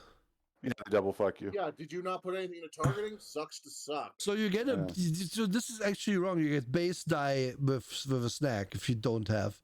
But wait, your skills could be shifted down, and then you don't get. They could be shifted down. Yeah. Okay, so they have to explain it. That's terrible. So since you have 16 points, you can't even have 1 in every skill to start. I cannot express. I feel that there's no anecdote that explains how bad the system is better than the fact that my DM is reworking it out of spite. It has to be. Like, it just doesn't function, because the rolling with specialization part, that's way too much work all of a sudden. Like, okay, this is fine at a table where you can just grab those dice near you and to grab all of them, right? This is in a virtual tabletop. You can code that. I still find it like, is it good? No, I find it superfluous, because the whole point of this was we need to be able to do this quickly. And if you're looking at the 6 different dice very quickly to see which is the highest one, that doesn't go as quickly as picking like your 5s and 6s as your successes. Some of the higher levels are like roll 2 d8s. Yeah, exactly. So you need to roll them separately. Yeah, you have to make sure the 2d8 is rolled separate. Oh no, you're so right. Yeah, this breaks down especially hard when you get up here, where it's then you have to take into account also one specific thing.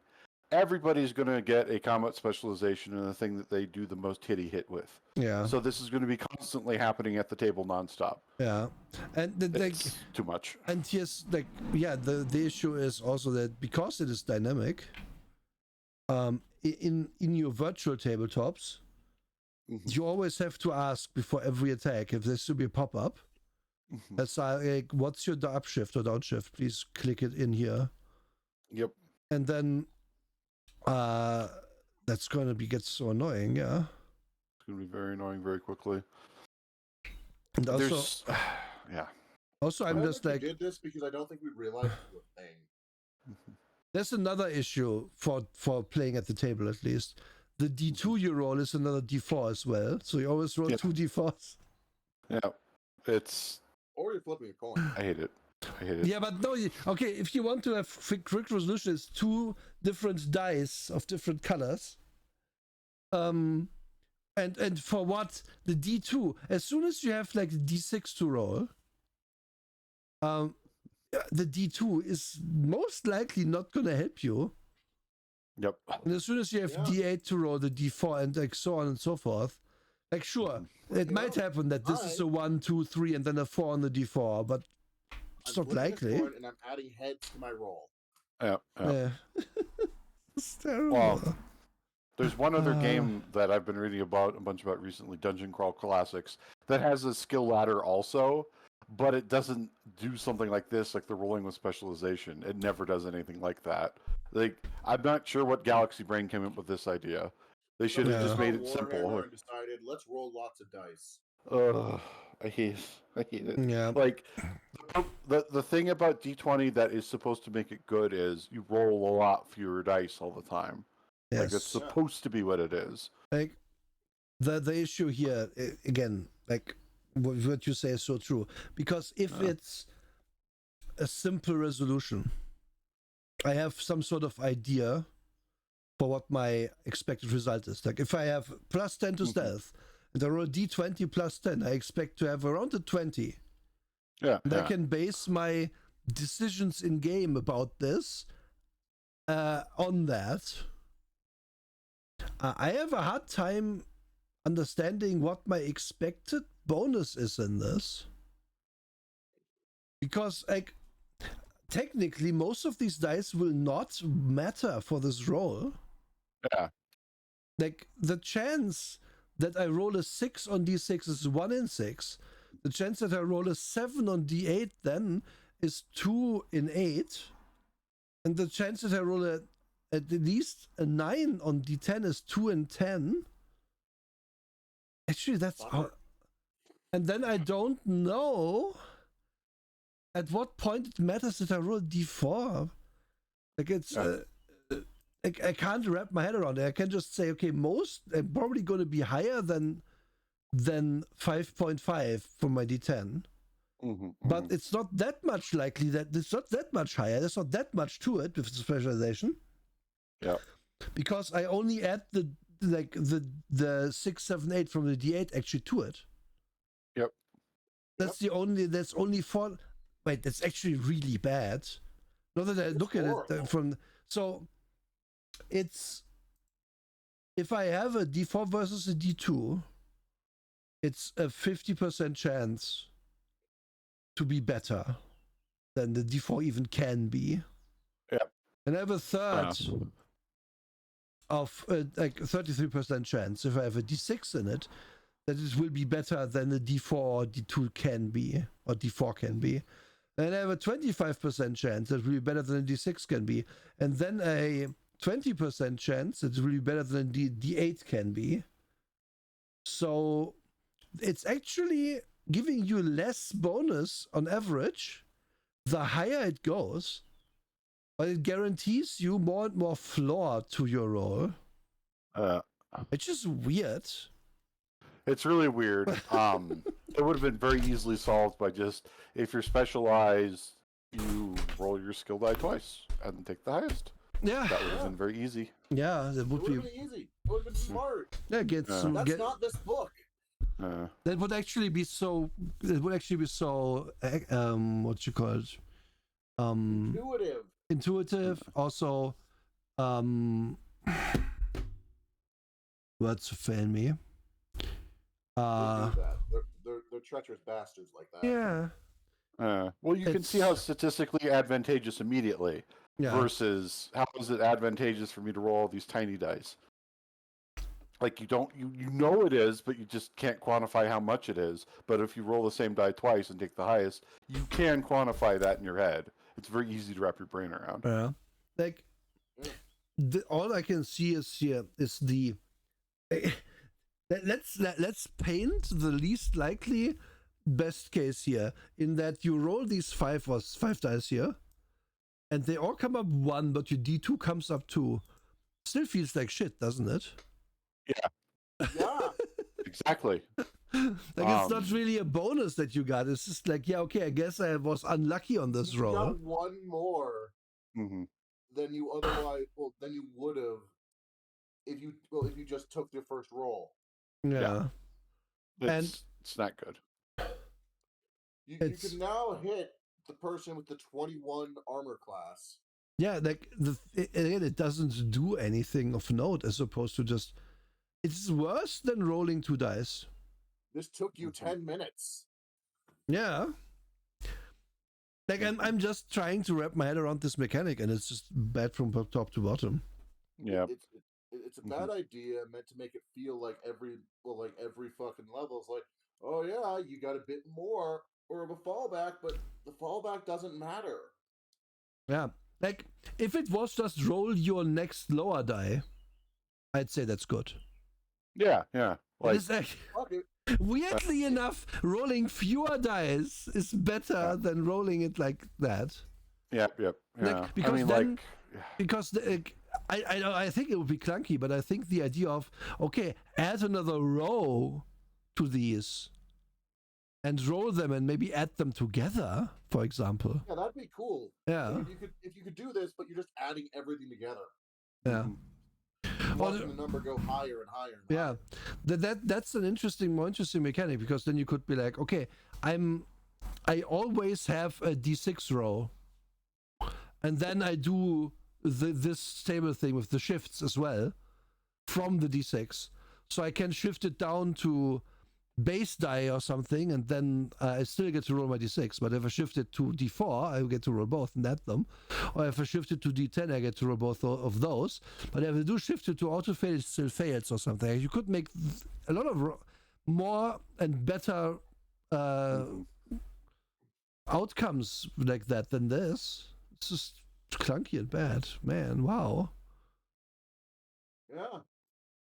Yep. There's a lot of design space that they could have worked in to make this better, but they decided not to. No, they took that space and they filled it with for the Allspark. Mm-hmm. Literally, they did, yeah. Yeah. And this is also bad. This is the section for this consider making people succeed certain checks before the roll. Skill tests are meaningful isn't a good header for that. Anyway, how do group tests work?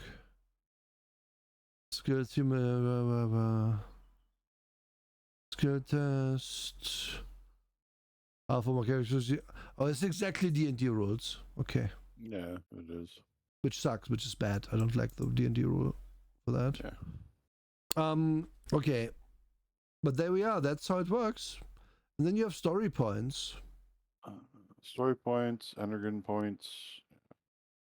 So did you say Energon? I said Energon. I intentionally pronounced it the worst way possible. It's Aragon points. You can give them to your dragon. Yes, you can get a tattoo on your hand. Yes. So whenever you certain conditions are like you fumble a test, particular action packed or exciting scene happens. The DM gets some at the start of a scene. The NPCs critically succeed. Like it's just a random list here. And then people gain points, and then you can use them to re-roll a die that's a 1. So basically everybody is halfling luck. Roll a skill test as if specialized. Wow, never do that. Add a +5 to a defense roll before dice are rolled, +1 to a defense after dice are rolled. Okay. That feels really... Okay, I see the point, but I don't like the gaminess of it. Yeah, that's a good way to put it. It feels like the +5 is way too different from the +1. Yeah. Honestly, this should just... How would I do this? I would say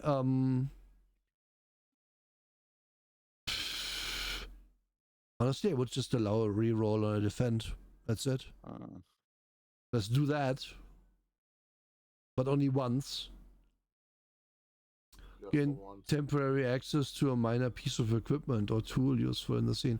Also, I want to point out, by the way, that this game, we learn here for the first time, I think, that there is active defense roles, making the system. Well, I guess. Oh, your defenses are passive, are they? Oh, it hurts my brain. So.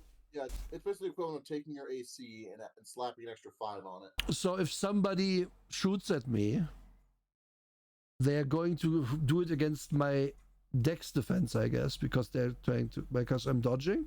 We don't have dexterity. We have speed. Yeah, speed defense. You know what I mean. So I could preemptively be like, okay, they shoot me +5. If you have ever played D&D, you know how good shield is. This is shield. Mm-hmm. Yep, that's what they did. It's interesting. Like D&D allows you to say shield after someone hits you. No, you didn't touch me. Shield was up. Yeah, can't touch me. It's the playground rules. Shirt. You get my shirt. Shirts don't count. Get a clue when stumped is also funny to me.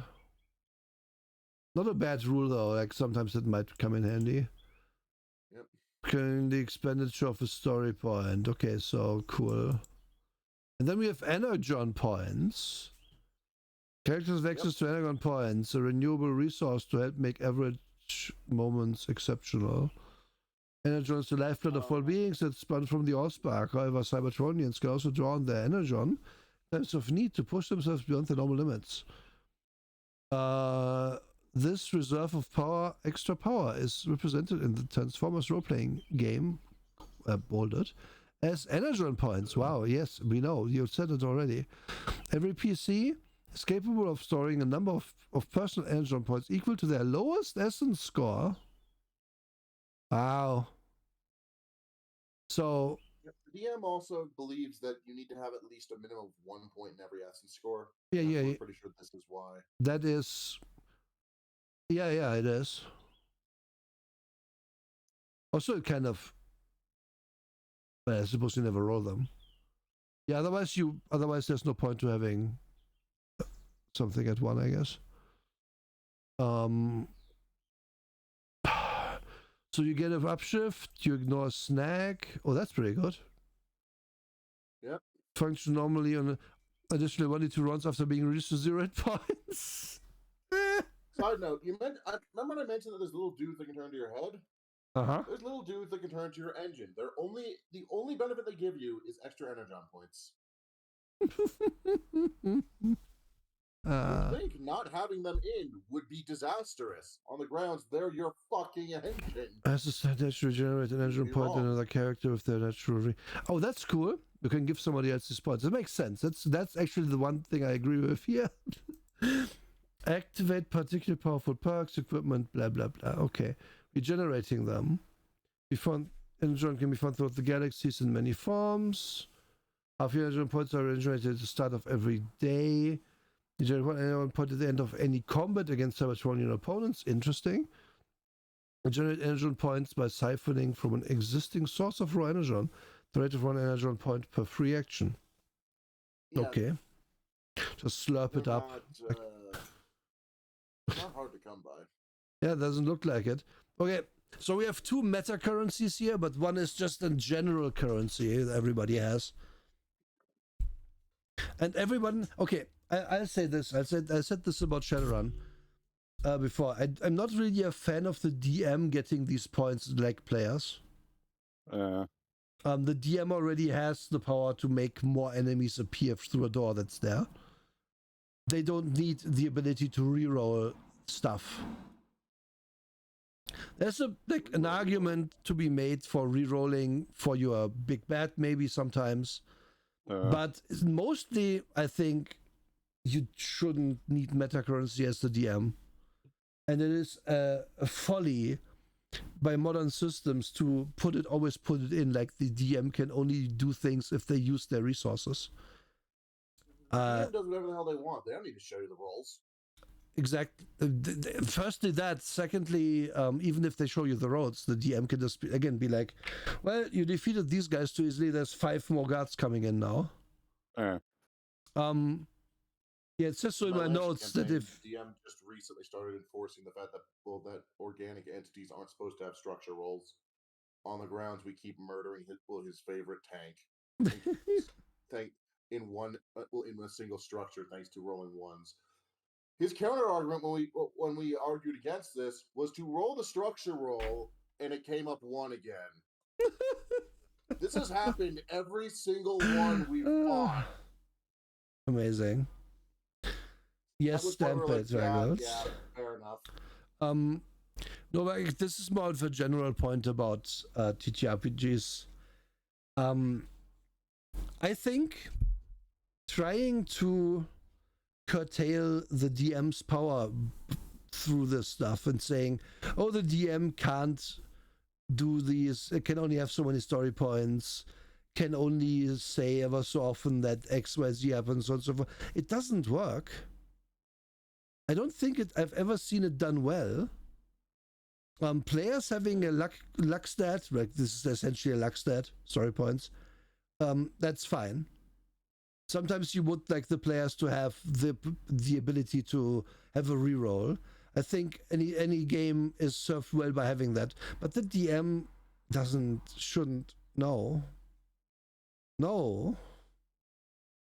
And again, nothing that I've ever seen makes it necessary, really. Like, you could have always substituted those rules with, well, the DM probably shouldn't just willy-nilly throw 20 more enemies at the player party just because he wants to. But I do want to.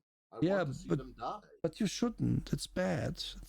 They must suffer for their crimes. No, I mean, maybe a little. Anyway, okay, so you have these points. You won't ever have many of these points. Like, okay, let's say we start. Let's go up a bit and find like the warrior. So we start with 1 in our social stat because clearly we wouldn't boost that high. So we will have 1 point until level 6. Then 2 points until level 12, and then 3 points until level 17. Pretty much. That's not a lot of points. It is not. No. I guess you just bring a sippy cup of Energon with you. Pretty much. Like that's what they say with naturally occurring source of it. I have great difficulty to imagine what you even do in this game.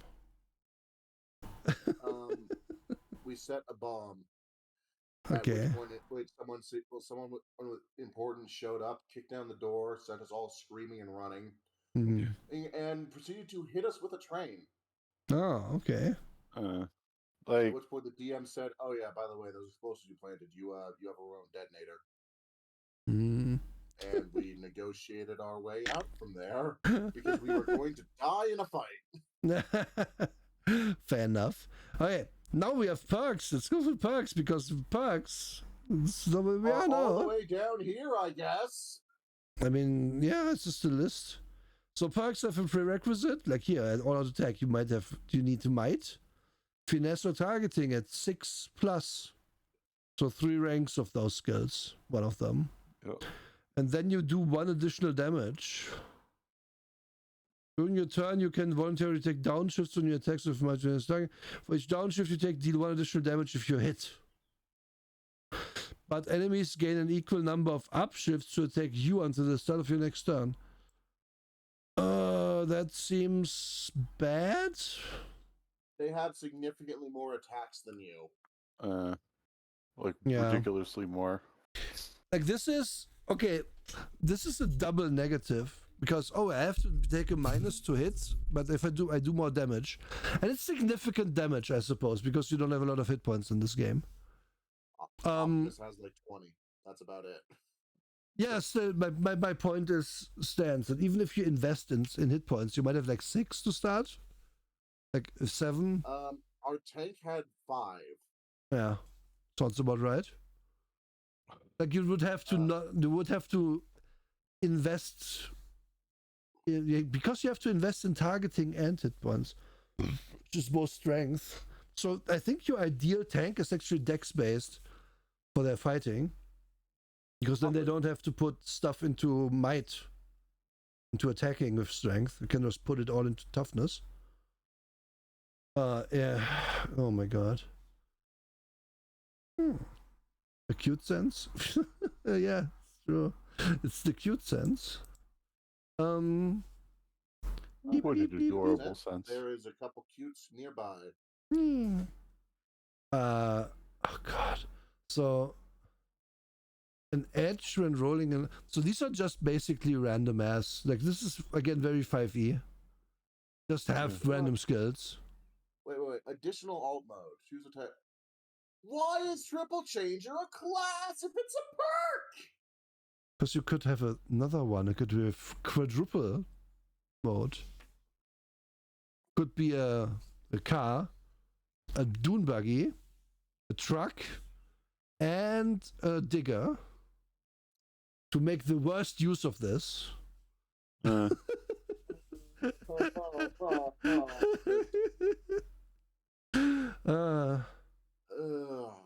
Also, it's again a movement of that type of 20 feet. I love the idea. I can also turn into a jet. A very, very slow jet. It sucks. It's really bad. But no one can attack me because... Yeah, you're not turning into a jet. You're turning into a fucking biplane. Yeah, but then you are kind of immune to attacks because the biplane, like, good luck targeting that with your Sidewinder. I'm going to put a hole in your boiler.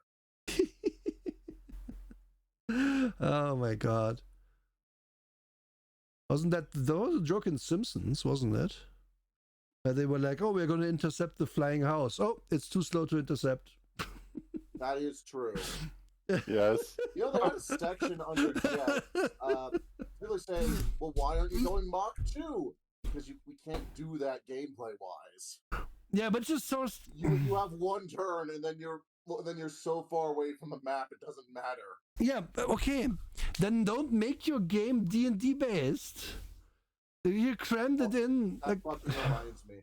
Terrible. One of the enemy sheets, one of the stat blocks from fucking Enigma Combination.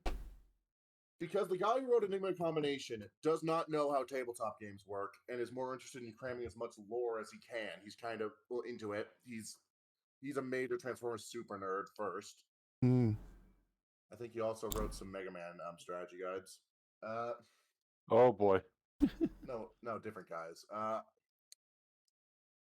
There's an enemy called Movor. He turns into a space shuttle, and his name sounds like a GoBot. Movor. He can make attacks from orbit as a special ability. How the fuck are you supposed to fight something you can't shoot back? That's the whole episode of Evangelion about that. Yeah, there is. Like, he only gets 3. He makes them a snag, and if he misses, he hits one of his allies. But that feels fundamentally wrong to have an enemy so... Well, that's what if you literally untouchable, you know? Don't have allies then. Can't miss. Imagine, like, if you're the last guy... Like, if you're just again, you only do this 3 times. Imagine if you're just at Decepticon base, like the next continent over from where this fight takes place, but then that guy rolls that they miss, so they have to hit an ally, so you just get flattened at home. Because there were no enemies in the fight. It was only the space station guy. Oh my god. But yeah, it seems to me this is poor. This is not a well-designed stat block. No, it's not. It's also not a well-designed. This is a reference to one episode. The only time this character got to do anything. It's also like these are so not created equal. These perks, yeah. So. Oh yeah. Like. Have additional mode where you have 20 feet of movement, or be dodgy where you have all +2 evasion and gain defend as a free action. Like, what do you pick? Oh, it's so hard to know.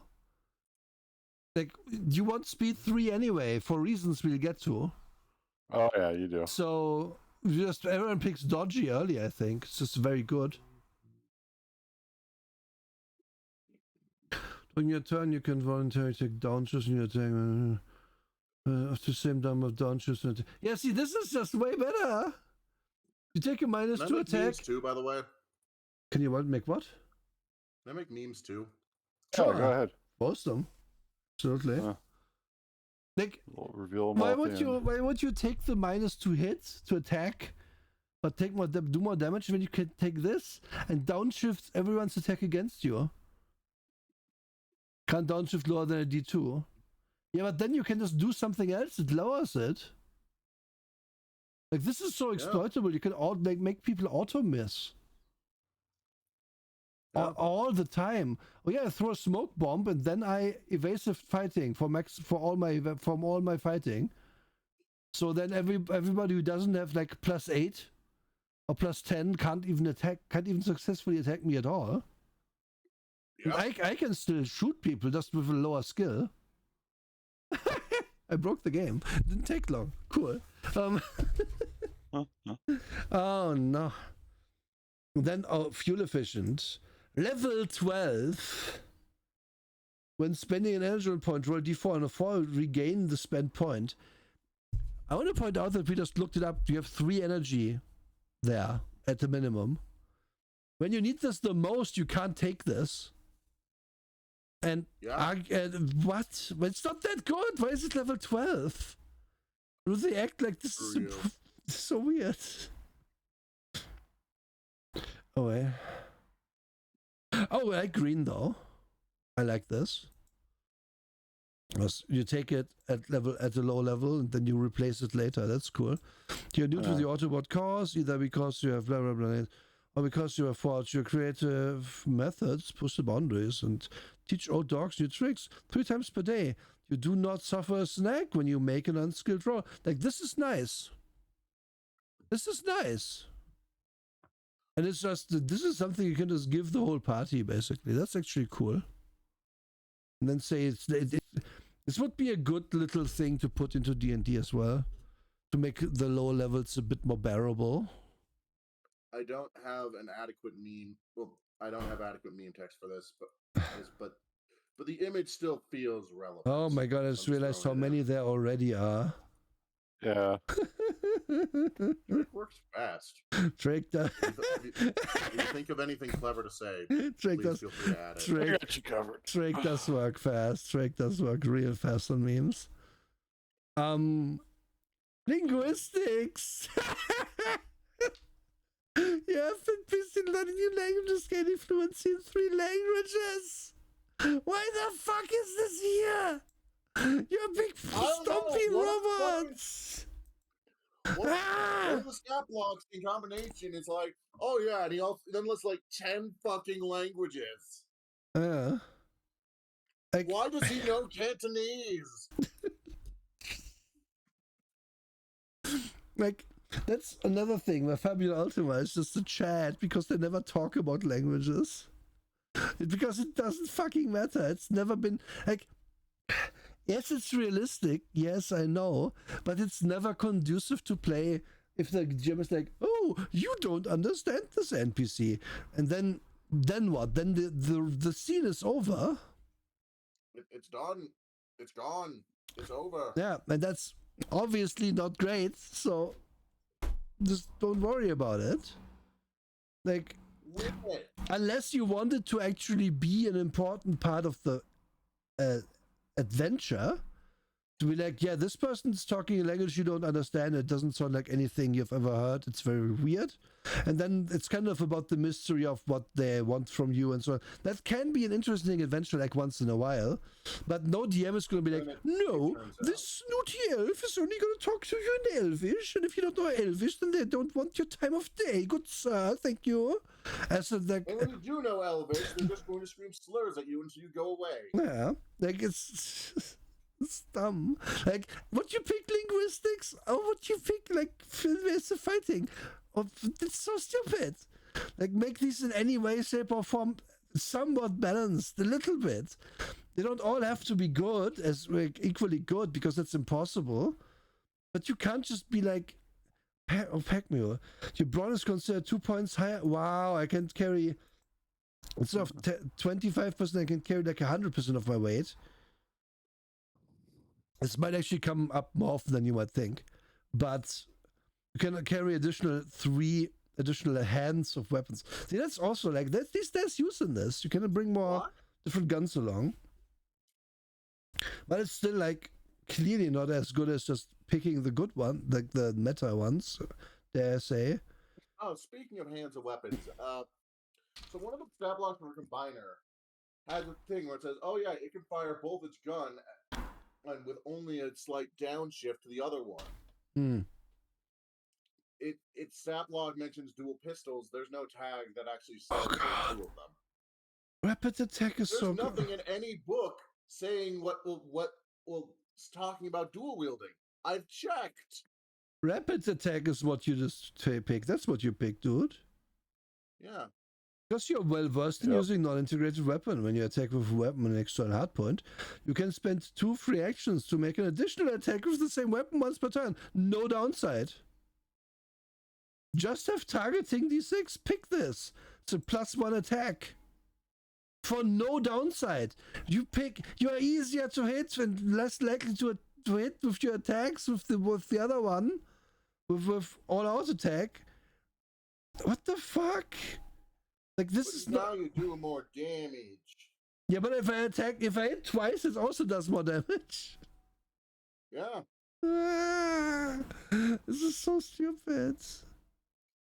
It's horrible. It's so bad. It's this is also where the D20 modern DNA is here. Horrible is not in the game because they're cowards. Mm-hmm.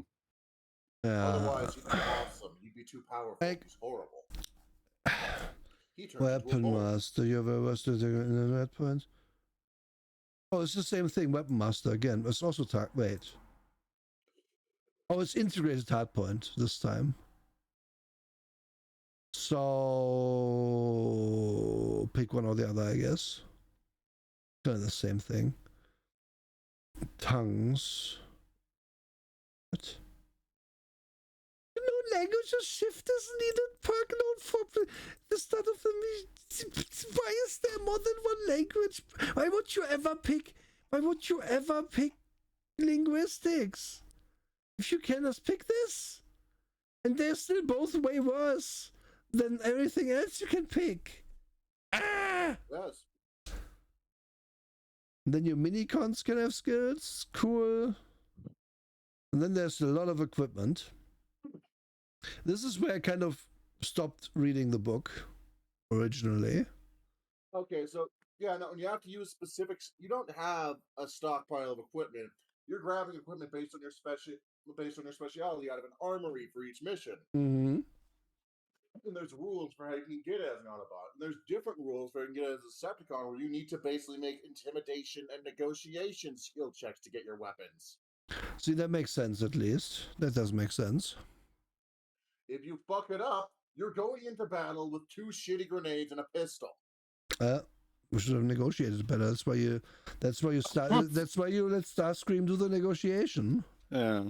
I'm not getting anywhere near him. He's a bitch. Even I know Starscream. He's a robo-twink. Yes. Okay, so you get certain stuff automatically, then you have standard equipment, which you also always can get.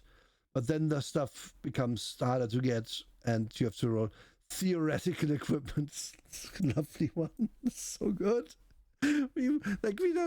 It's unclear if we have this at home. If we solve this equation, maybe we will have it. It's potential. Theoretical. We're not sure, but like it might shoot. It might explode, and it might cause kneecaps to just turn into jelly beans. Or you could roll a 4. And basically what these have is they are based on a skill, and they help the skill. That's how it kind of works. And then there's a bunch of effects and traits, anti-tank, loss plating bonuses, Blah blah blah. And you have a bunch of weapons. Let's look at unarmed combat category weapon automatic. It's always available. I like. There should have been a category be above automatic, which is like always there, because technically I have to ask them for my fists. Yeah. This is so dumb. Okay, I'm not being charitable to the system at this point, but yeah. Why would I be? Look at this. Why would you do this? Also, this also isn't how it works in lore either. We don't need hands for this, though, so you don't ask for your hands, like for your fists. I guess the fists are like separate. Hands are for throw. Yeah. Nura. Hands are a throwing weapon. Yeah, it's true. I know. You throw them. You know the old phrase, just throw hands? Yeah. Yeah. The robot version is rocket punch. I like the idea that silent is a trait that this has, because if I can think of one thing which is a giant metal man punching another giant metal man, is that silent. No. My knuckles. They're pillows, you see. Yeah. That's why they are so ineffective. It only does 1 stun damage. Which also has not been explained yet. But 1 blunt damage.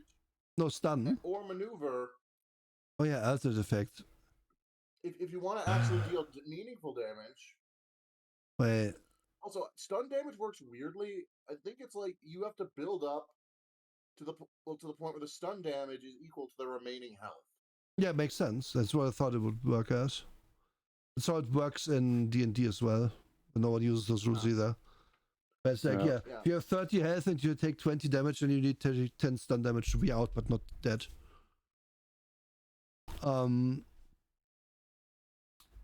So you could shoot someone to 1 health in this and then punch them and they are out of like a light.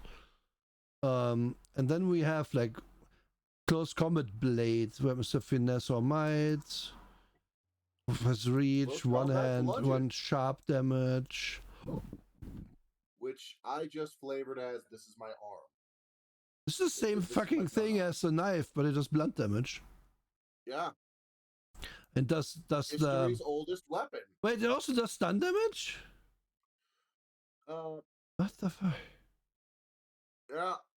The difference between this and your bare fucking hands. It's nothing. Maneuver. No, this also. Oh. This is so dumb. Oh my god. It's exceptionally stupid. This is also nothing. But actually, I took it. Because I'm a gun. I don't care about my loadout. I'm a gun that does 2 energy damage, and I will be outdated by level 10.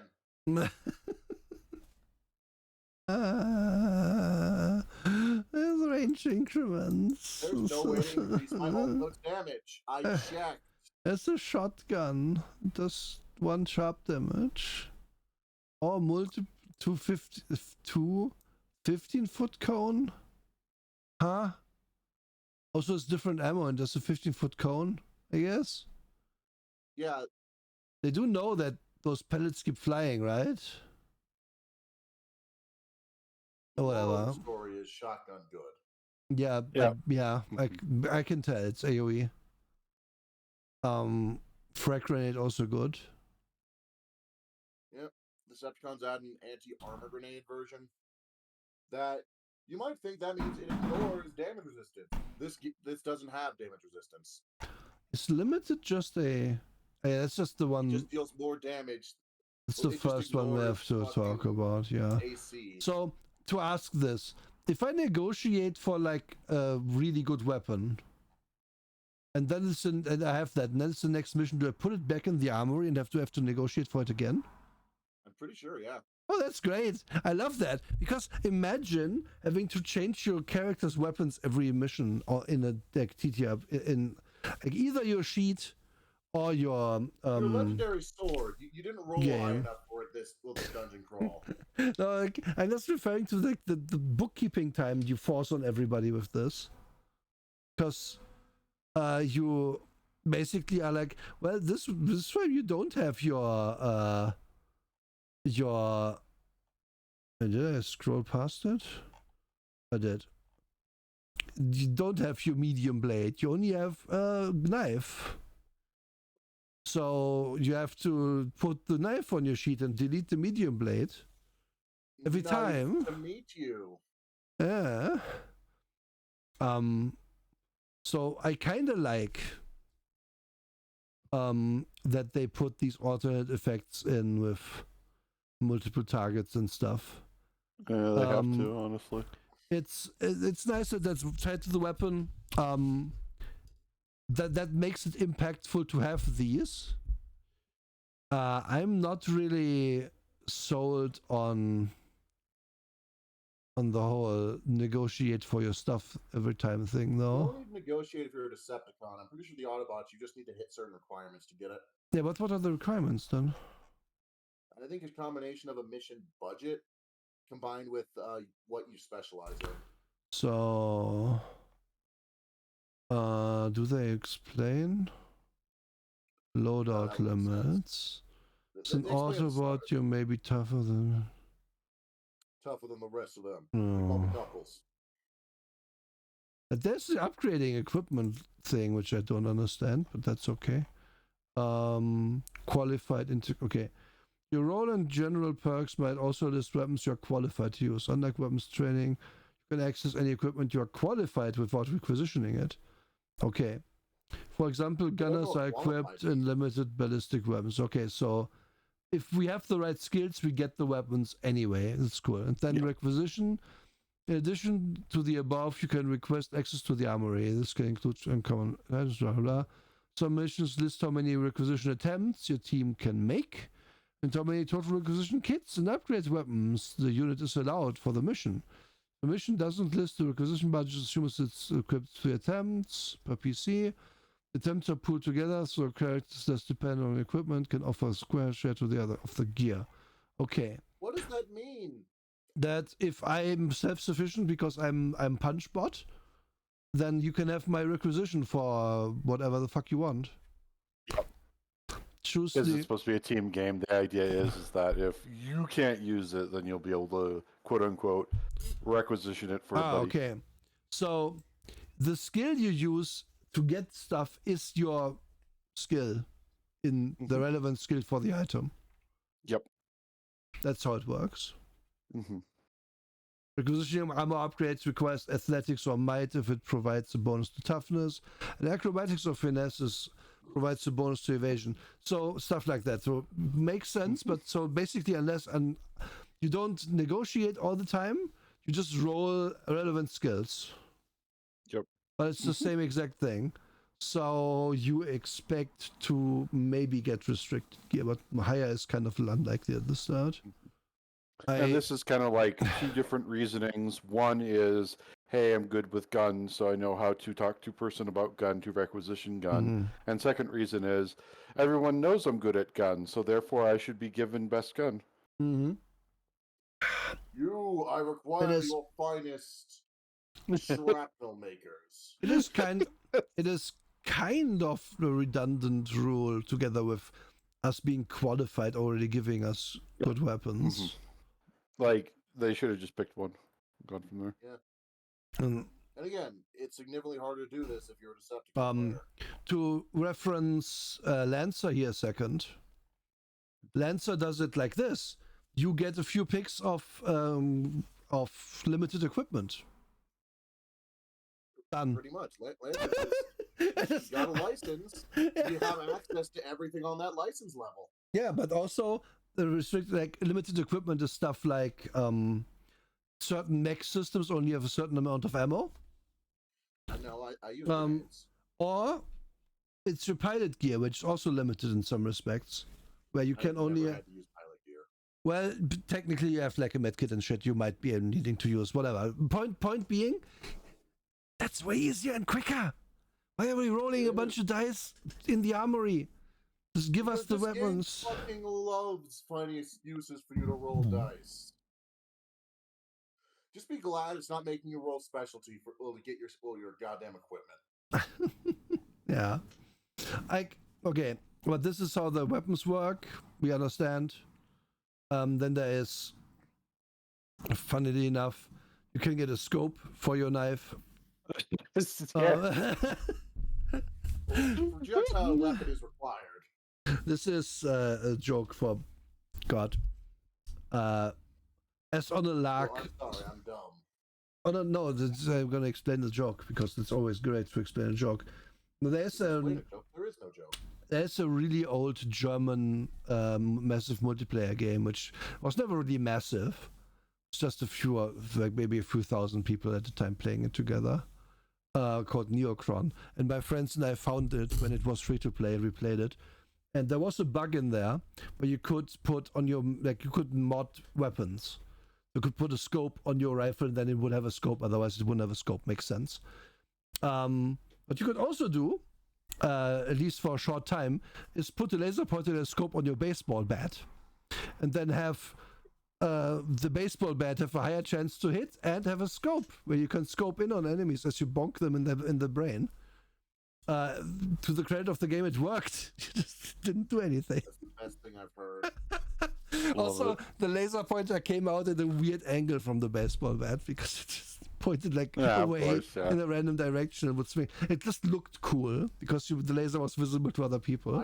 I want one. Yeah.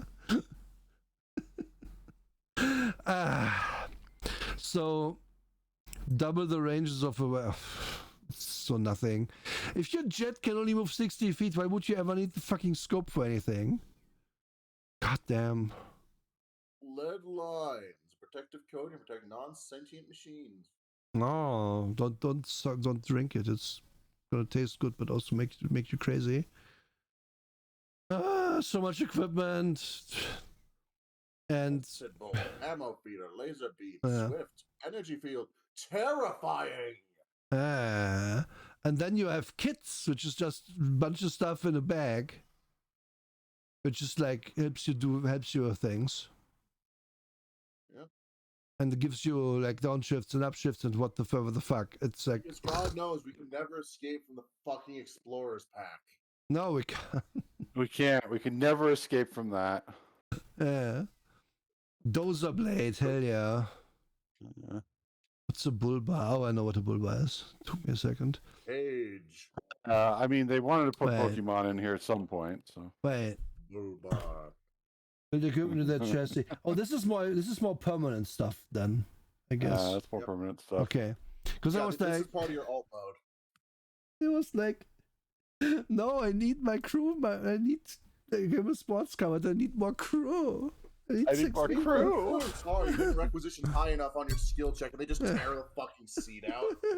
I need more humans inside me. Yes. Oh. I'm a very you got a problem.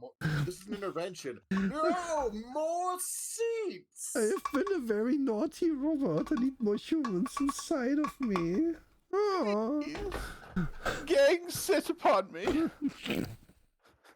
You joke. There's a character called Chairman who turns into a chair for a pirate.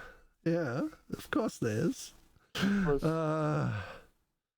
Like tow cable and hook. Rollerblades on my boat. Oh my god, this is such a Saturday morning like cartoon figure action man thing, where the new robot comes with a tow cable and hook which you can attach, and that's shown in the commercial. Man in Germany? I thought that was a UK thing. I don't know. I just said things. I have a siren, yeah.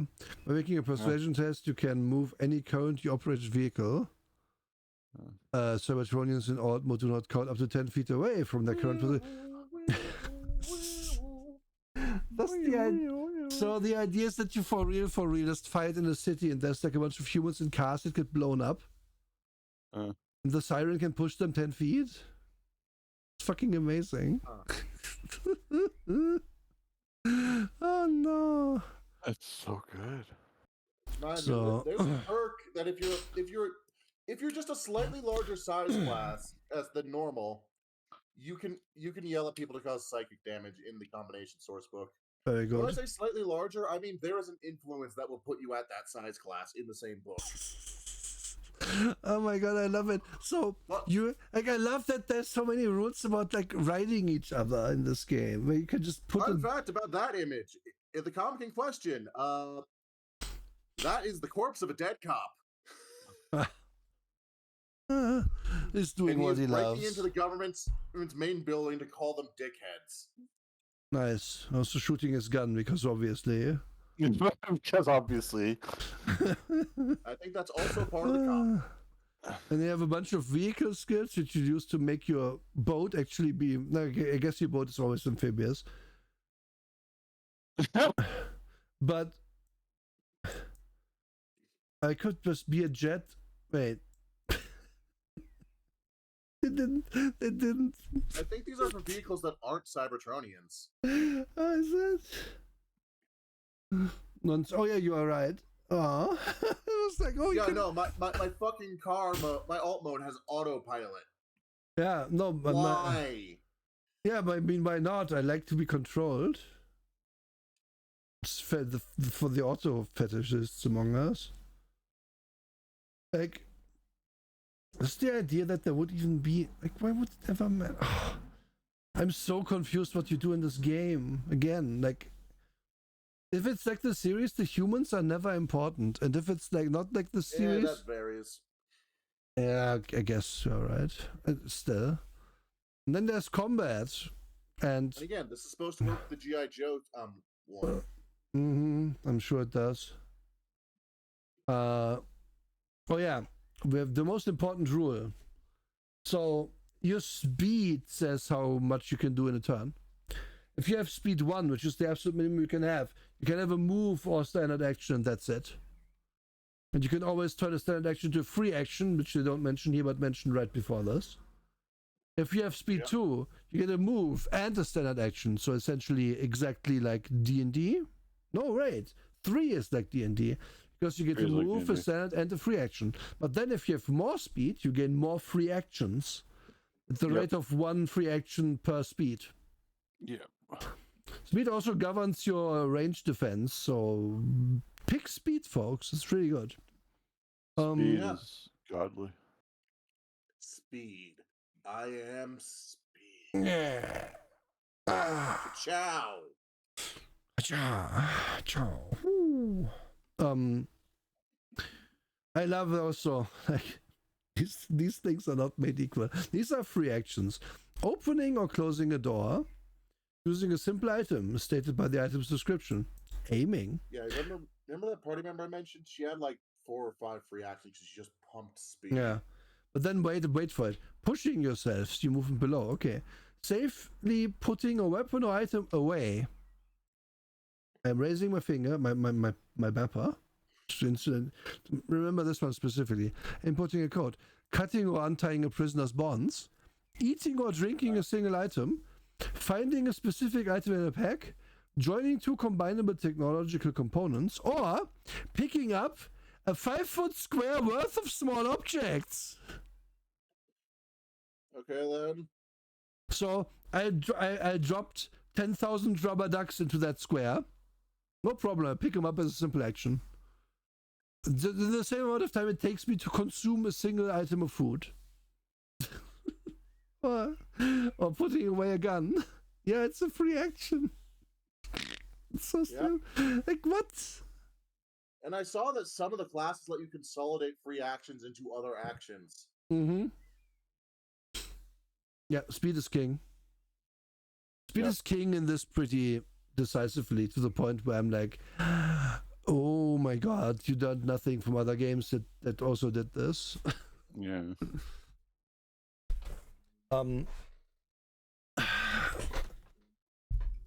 God, also aiming, this gives you a upshift each time. So if you have 5 free actions, you can aim 5 times. And if you have D6 in shooting, it will be D8, D10, D12. You have 3 D6 instead of a single D6 every time you shoot. Waggles, a standard action can be a free action. Let's say that. I scrolled over, but they do say that it's at some point here. Yeah. You can always trade a standard action for 2 free actions. Yep. And if they put I mean, I wouldn't put it past this book to put that here as well, but they didn't. You're so too slow to open doors. By the time you finish turning the knob and start pulling, the knob has already turned back. Because you're a knob. Yes. You know, since we are talking about rubber duck so much, even though it's not on, I will just do it. Where is it? Is it this? No. Is it this? Yes. Lovely voice, by the way. Thank you.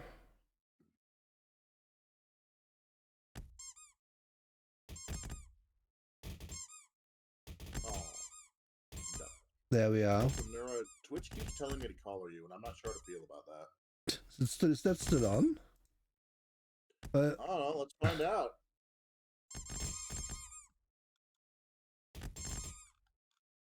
They should all be off, but I guess color me wouldn't be intrusive. No, it is temporarily unavailable. Yeah. Twitch lies to me. What color would you like? What colors do you have? All of They're them. very good at lying to us. I have all of the colors. Let's go with a nice purple. Find it.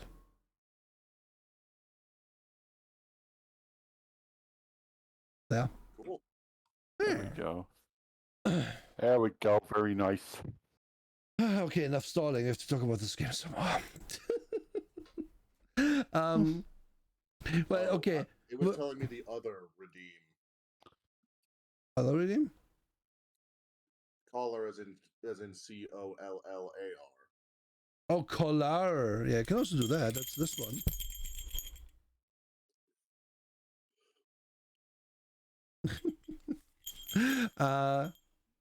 You look very good in purple, though. Thank you.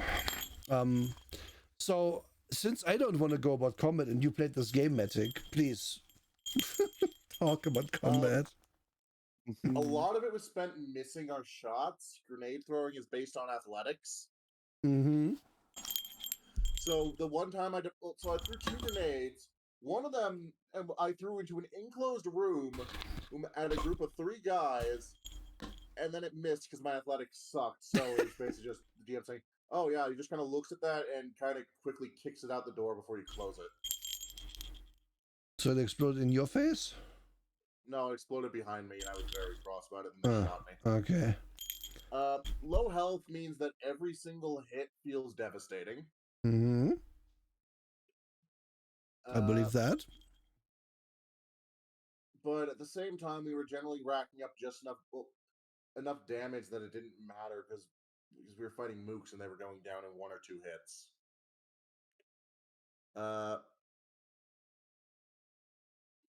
An armor-piercing grenade proved really effective just because it basically says, "Oh yeah, you don't get your fucking armor-based AC bonus."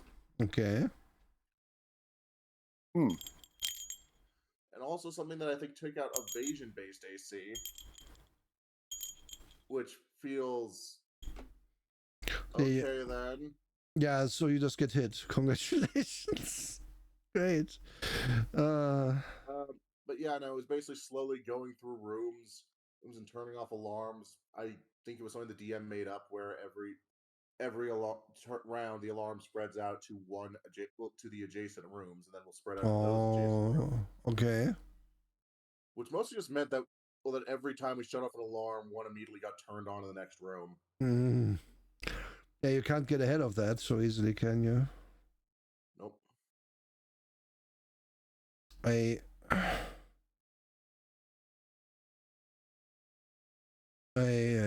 Oh look, it's an orc robot. Orc? No, I know it's not, but they have the hatching that they do for wild orcs. They're junkions. They live on the planet of junk. They are made out of junk, and they would be horror antagonists in any other setting. Like imagine something's chasing you. Well, chasing you and your buddy. You blew off its face, and then the next time you see it, it has replaced its face with that of your friends. Hmm. And it's because, hey, it's what happened to be nearby. Makes sense. Pretty cool. Yes, again, the art of this is probably the best part of this whole book. That's because a lot of the art is taken straight from the comics. Yep. Yep.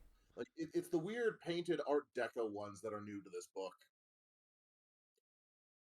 Here's the size class combat adjustment matrix. So if I'm small and I'm trying to attack a large guy, I get minus automatically. Is this for media or is this for everything? Yeah, if you're bigger, you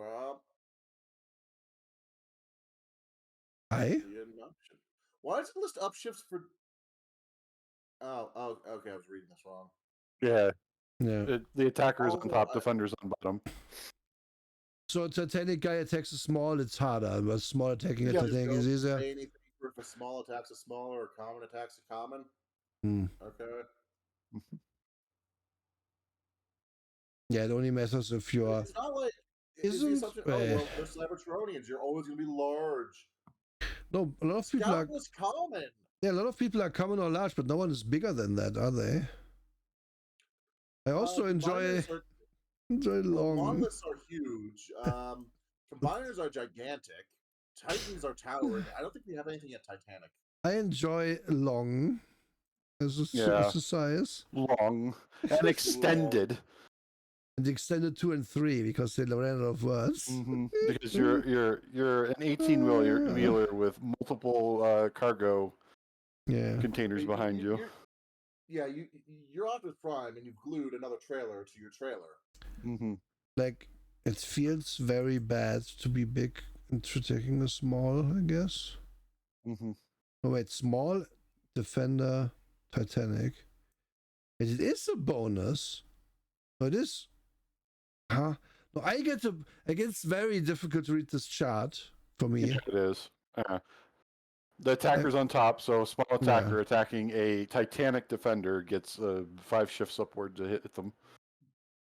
So it's auto crit pretty often. Pretty often, yeah. An interesting way to balance your shit, I guess. It also makes sense a bit. Fucking slingshot, I wasn't ready for that. Talks in rhyme, and he uses a fucking slingshot. You can tell that this was not made by the same people who did the new art. Style's completely different. 5 of a weapon too large or too small memory is conjured by the target. Yeah, that's the one that's took from the comic. But you're having a flashback, so you're distracted, is what that means.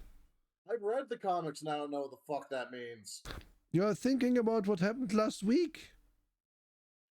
So right.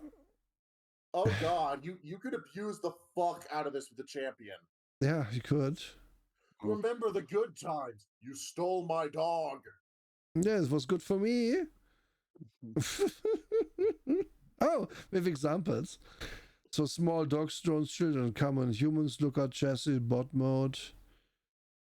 Large, typical Cybertronian, automobiles, horses, and typical alt mode is long. I have not known a horse to be particularly long, but... Also, wait. Large is 2x2. Long is 1x2. So it's smaller, but it's also bigger in the game. What? Why would you do it like that? Just wait till we get to the actual size charts, and they actively show a large character is taller than a huge character. I mean this? Yeah. I mean, I guess this. No, scroll down to the Decepticon. Also, fun fact: these models were not made for this book. They just had them. Yeah. Yeah, large. Size large. Soundwave. Size huge. But Starscream is very nimble and lithe, you know. Why is he bigger? Because he's made out of aluminum. Who's only here because of the live action movies. Yeah.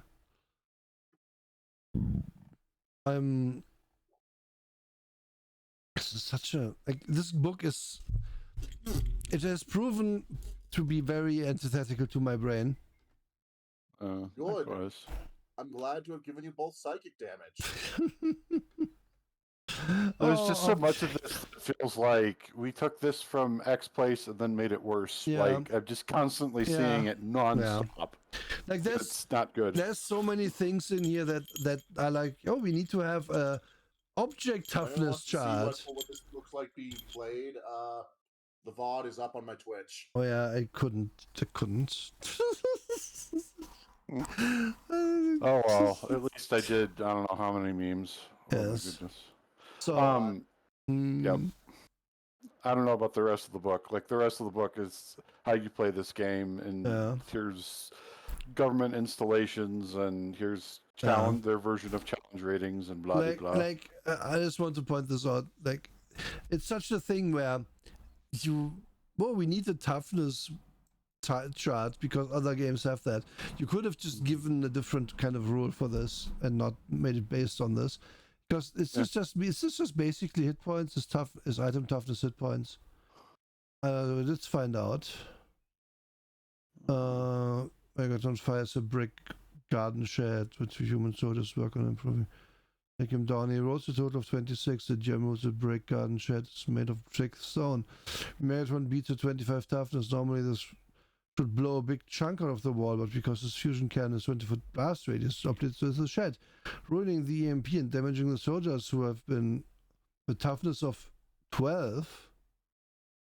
Yes, it damages them.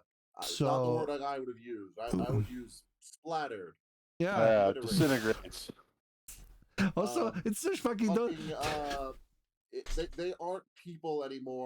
Why would you? Why would you? Poor taste. Why would you use the word like shed and make them say it's made out of thick stone? It's a thick stone garden shed. It's basically made on Minecraft. It is 1 meter stone cube walls or something. I want stone. Like a garden shed. It's not something that should have toughness 25. Game writer. Just write something less stupid. Like a garden shed. That's not by definition something that they may build to last for 1,000 years. Like imagine, this is Stonehenge. We think it was a religious site, and then 3,000 years ago, some dude just puts their rake in there and goes home. Like, oh my god, it's so stupid. And everything about this is just like the dumbest. We have vehicle mode combat rules. And then we have exploration rules, where they talk about seconds and minutes and hours again. And then travel rules, where we are fucking cars. We can do the math very... Wait. Bullshit. So your combat speed is just slower than your travel speed. Yeah. Yep. So a factor of 100. As fast as a motorcycle. So I'm gonna make a joke here that people might not get, but if you're just traveling, like the law can't get you because the law is in combat mode. And if no one knows what that's about, that's fine. Don't worry about it. Don't worry about it. If you don't know, you're blessed with less cursed knowledge than I have. Long jump -10. Like they don't fucking giant robots. I don't need your long jump rules. Holy fuck! Of course you do. Look at who they use to represent it. It's Cliff Jumper, jumping off a cliff. Yeah, but jumping off a cliff doesn't require you to jump long, does it? It does if you want to reach the other side. Yeah, he doesn't. Clearly, the cliff is up here. He's not jumping. He's not very good at it. Yes. I think his name is apt. Oh, God. Yeah. That's why I said what I said. Like, just, it's not that it gets worse. It's more of the same, like, moments where you're like, why is this here? Exactly. It's like so much of, oh, look, we have a bunch of conditions where we are deafened and blinded. And mesmerized and prone and unconscious and stunned. And as you're scrolling going down, it makes it look like human Cybertronian relations is a condition. Yeah. But then you go, oh wait, interactions with humans. Yeah. If you fuck a robot, it's gonna give you a condition, folks. They Something good to be. And then you have downtime rules where you can craft. You can also use your nipple tentacles to go into someone's neck. Thanks, new artwork. Why? Why does this look so lewd? Why? Because the new artwork's bad.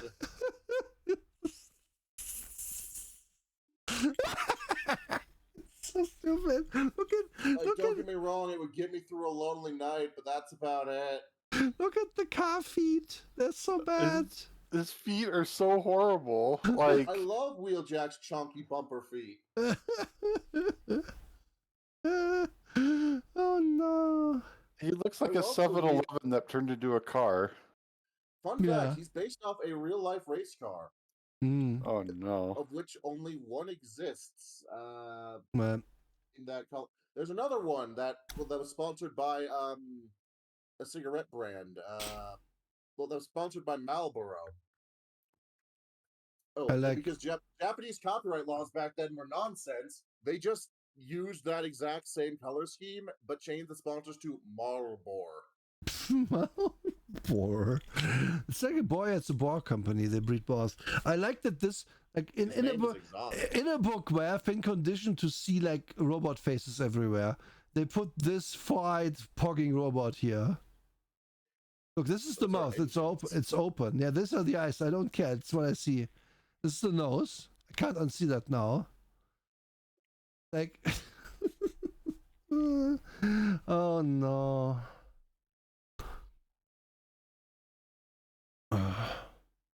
This is actually pretty good. Yeah. Of course, the Pentagon. Because classic. That's where I go in my free time. That was definitely taken from a comic. That does not match the new art. I don't know what that is. It's a tree. Biomes. Yeah, it's supposed to be temperate forest. It's also something we do in our free time. Oh wait, no, it's threats. And then there's your threats by threat level table, your CR table, if I may. Heat seeker drone, human civilian, human scientist, all 0. Decepticon soldier is 1, human soldier is 1. Interesting that they're equal. I don't believe you. Ravage is threat level 4. Ravage is a cassette that turns into a jaguar the size of an Earth jaguar. Yeah. Dead End is 6. Dead End's a fucking sports car. I enjoy that 18 is Soundwave and 820 is Shockwave. You know who's better. Megatron breaks the rating scale. Yeah. There is one thing I like about how they do stat blocks, and I guarantee they took it from somewhere else. Each character has their own hang-up that dictates how they behave on the battlefield. Like Starscream, once his health hits a certain point, he's going to start making negotiation checks and get the fuck out of Dodge. Yeah. As does someone just... If he sees one of his columns crit fail, he will spend his next attack action shooting at them. Yeah, I like this kind of thing. Actually, I like that a lot. So what I'm seeing here, though... personality. Yeah. So what I'm seeing here, though, and this is where I'm going to say... bad, is if this is a stat line for your average guy. Okay, this is stat level 10 guy, but still, like, this is a mid-level enemy. Level 10 enemy. Yeah. Making him would take me a while. Because I have to go through, make the attributes, get these are easy, these are plus 10. This is essentially, you don't even need to have this one because you have this, but whatever. Why is Junkion a language? And they don't have a language. They speak English. Their entire culture is pirated TV broadcasts. And maybe they speak Esperanto. Yeah, they speak Esperanto. Yeah. They speak infomercial. But then I have to like make all of these. Don't touch that dial. I have to decide all the skills. I have to make up a few perks. I have to give them attacks. A lot of them, which I have a lot of little stats stuff I have to put in. I have to make powers up. I have to give them gear. And that's true for each and every one of these. So, and this receipt only gets more the more high level these people I are. will say this. At least they gave them all art. Oh, true. I'm not saying that's that this isn't like effort in a way.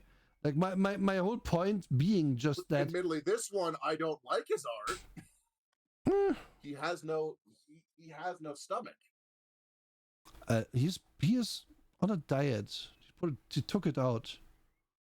He skipped abs day, but he went for arm and leg day. Yeah. Like, my point being, making an enemy in this takes a while.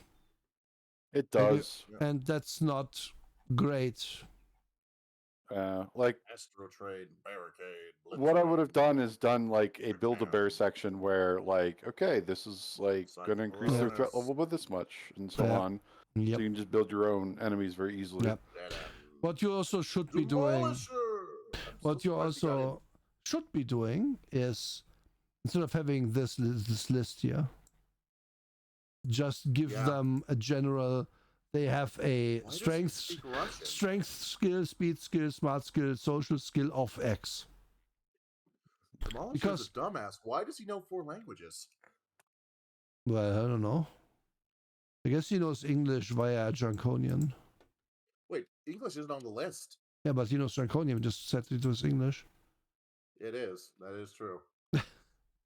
He is Detour, speaks French, Italian, Spanish, and no English, interestingly enough. And so on. Detour is a micromaster. Trying to find like a regular enemy, like a non-named guy.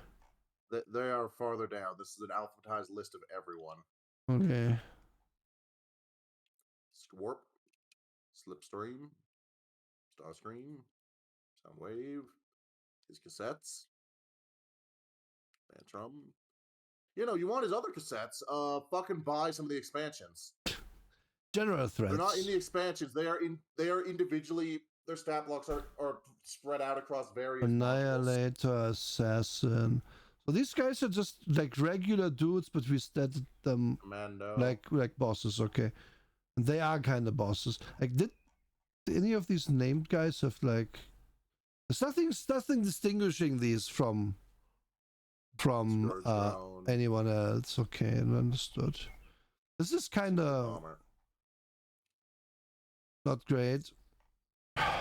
Soldier, that we passed it. Did we? We passed the level 1. Oh yeah. Maybe that the brawler is higher level than a soldier. Yeah. Alertness, conditioning, driving, might, streetwise targeting. So he doesn't get a health bonus. He's just a mook, so he has less health. They tend to pick practical and plentiful Earth vehicles like compact sedans and bicycles. No wonder they're level 1. They're turning into a fucking 4-speed bike. Yeah. I imagine they just look like stick figures trying to murder us. Ooh, that's a rough, actually. Like, man. And then, and after millions of pages of stats for enemies, here's how to run an adventure on the last 30-ish pages. Not great. It's really not great. But it's also just immediately giving you an adventure. Troubled water, where most of the weight will be carried by Jazz. You're running an adventure section is 2 pages long? Yeah. What? Yeah. They figure you're smart, you know? You've read all this book so far. You read all, if you got this far reading the book, you're not smart. You didn't walk away. Oh man. Oh look, there's water. You can be a boat in this one. I'm pretty sure one of those jet designs was actually from a third-party toy that Hasbro doesn't own. Then there we are. We are done. That's the book. Here's a sheet for you. It's awful. It's pretty bad. Pin up of Windblade just because. And here we have the Renegade Game Studios, your invited thing, where you can just also play My Little Pony and maybe better products. And G.I. Joe and Power Rangers. I would say if the My Little Pony game is just D&D again, reskinned for that, that's also going to suck. Probably not going to be as combat heavy. The Power Rangers is very combat heavy for sure. Like here's okay, verdict. I don't think Twilight Sparkle is going to be requisitioning bullshit. But From here, Princess no, Celestia, Twilight yeah. Sparkle has like strength 5 and put all of the new toughness, and you can't kill her. Yeah. She's so committed. Like okay, here's like very obvious verdict that we have reached a long time ago with this. So at least I have. This is painful. This is very painful, and this should have been a simpler system that's more punchy and to the point. Because this is going to. DM finishes redesigning it. This is maybe if it's willing to give that a look at least. Because what I would want from this is a thing where I can quickly know what I'm doing, and where I can where like I don't have to stop and look at myriad little side rules every time. So dare I say that what they should have done is made a Fabular Ultima where one of your classes is your vehicle, and another class is your like job, like secretary, you know, and then and then you can pick more classes as you go, meaning you could be a third vehicle, or you could be a warrior as well, and then those give you some skills that are directly usable and applicable to any situation. And don't worry about like the weapon shit to this extent. Like the show never did. There was never a big part in the show about, I mean, it might have been once or twice, but not consistently about, oh, before we roll out Autobots, we totally have to grab our guns from the requisition armory. No, they just always had them with them. Of course they had. Yes, weapons have always been important, but in the sense of, here's the weapon this character has in their bio, it increases friction on whatever it hits for 5 minutes, so if they twitch, they catch on fire. Yeah. Yep. Okay. Whew, we cracked the 3 hours. That's pretty good at least. So let's do the last few things. Matic, who played it? Do we have any war stories? Yeah, our DM dropped Ultra Magnus on us, though a variant a version he sort of homebrewed. Mm-hmm. You don't know who that is, so I'm just so basically I'm gonna guess like level 15, 18-ish. Okay. Big guy then, okay. Very big guy, very important. We pretty much ignored limited articulation the entire way through. Because what was his name? Is he in here? What? Is he in here? Ultra Magnet? No, he's an Autobot. He's in the Decepticon boat. All right. Okay. The version we fought transformed into a maglev train and proceeded to ram our tank. Well, actually, no. We'll put his hand on the tank. Said, "Move aside, son. I'm after the ringleaders." And was promptly told to pound sand because our tank's personality is raging dickhead. Who, if you told him to go left, would go right. And if you told him to jump off if you told him not to jump off a bridge, he'd bring the bridge down just to make sure you die too. Oh. Okay. Great. He got hit by the train and immediately knocked on his ass. Our DPS, I think it was a champion or a racer, just fucking bolted to the ammunition room to plant a bomb and bolted back out. I spent most of the time just riding it in her alt mode. Because I figured rather than directly trying to flee, it was legitimately faster to wait for the race car. It was faster to wait for the race car. Makes sense. Overall, it was fun in spite of the gameplay. Yeah. It was fun because we all crafted personalities. And also, the DM came up with names for every single mook we gunned down.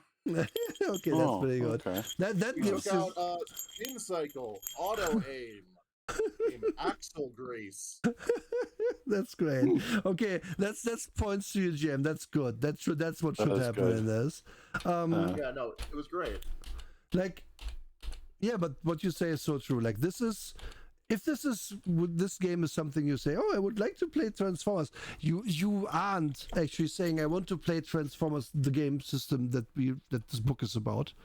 You're saying I want to have adventures in this setting of cars that turn into robots and shoot each other with guns. And make goofy stuff up about that and have important missions where I find some cubes. You are overstating the importance of the cubes. Well, never mind. It could be a MacGuffin. The point being, the system in this is going to be in your way pretty much all of the time. Yep. And they don't stick the landing on it, and they aren't really... The fact that they make it like it took D&D and reskinned it is really a detriment. Really, really a detriment. Yeah, that's one of the things on my on the list from my DM of things I fucking hate. Like, Lancer is a better mech fighting game. It's infinitely better than this by so much, because it actually focuses on it. You're just smashing shit together as you get more licenses until you have an abomination. Yeah. It's great. I piss off the same DM because I have a sword of length 3, a spear of threat 4, and I can overwatch anything that so much as steps into my threat range. Mm-hmm. I have one shot at a structure bar on those tanks he loves so much. And yeah, because Lancer allows you to make a cool robot. Mm-hmm. This allows you to make a kind of weird robot that is very slow and might not be able to handle animals. No. Or maybe is able to handle animals if you're really into... handling is for us the same as baseball handling. It's all about how you hold them before you throw them. Yeah, exactly. Like it's essentially I would make a Pokemon-based robot and throw my Pikachu and make it explode. Just get minicons. Lots of minicons. No, I want to throw animals though. That's what the. I want to be like, oh, cow! It's your. That's what Soundwave fucking does. He pops open his chest and fires animals out at you. Yeah, like I want to be the like cow. I choose you and throw just a regular ass cow at a robot. It won't do damage. The cow weighs quite a bit. What would you name your robot? Sacrifice? Matic, grace me with your Transformers knowledge. Who's the Asian-themed floral lady robot? Asks Waggles. Windblade. We've mentioned her a bit. It's just that particular one was drawn significantly more sexy. Yeah, that's the takeaway from this. Like, is this playable? Yeah, maybe. It's not great. But why would you want to? Yeah. Like genuinely, I don't see why you would want to, because like you're putting the same amount, if not more, energy into learning the system, than you would put into learning an actually new system. Because in this, what will happen is you will ask yourself pretty often, oh, is this like the D&D rule or is this different? You have to look it up now. Yeah. And then you look it up and then it's a 50-50 shot. I feel like. Or, yeah, we know there's probably a rule for this, but we don't know it. But why do we know there's a rule? Because D&D had it, so now we have to find it. And so on, and so on, and so on. Meanwhile, if you were learning a new system, actually distinct from D&D, then you would at least like learn it. But in this, if you learn this, you're probably like just double filling all your boxes with D&D knowledge twice for no reason. And then you make specialized attacks. And that's still somehow the worst part of all of this. And we have already found like some really OP combos. Yeah, pick evasive fighting, and then I make sure enemies have a -1 or -2 two downshifts to their attack when they attack me on top, so then I never get attacked. Because it's not really hard to find out like what someone's attack die is, I would assume, and then pick the right perks, and you're way stronger. And it's like, yeah, like very important, these perks. There's a few good little bits in here, but they don't rescue this at all. That's they don't rescue it. Like, and then even with the perks, there's just not enough. I don't have much of a problem with the Decepticon Directive expansion. Enigma of Combination was written by someone who does not understand tabletop games and is more interested in referencing as much Transformers minutia as he can. Well, also, this is the only place, also including rules of, oh yeah, and here's how to modify weapons so they have damage to scale up to the size classes. Oh. Why is that in the combination source book? Oh my god, yeah, that's... And the example they use is for a combiner that's not even in the book. They didn't put Volcanicus in because they're bitches.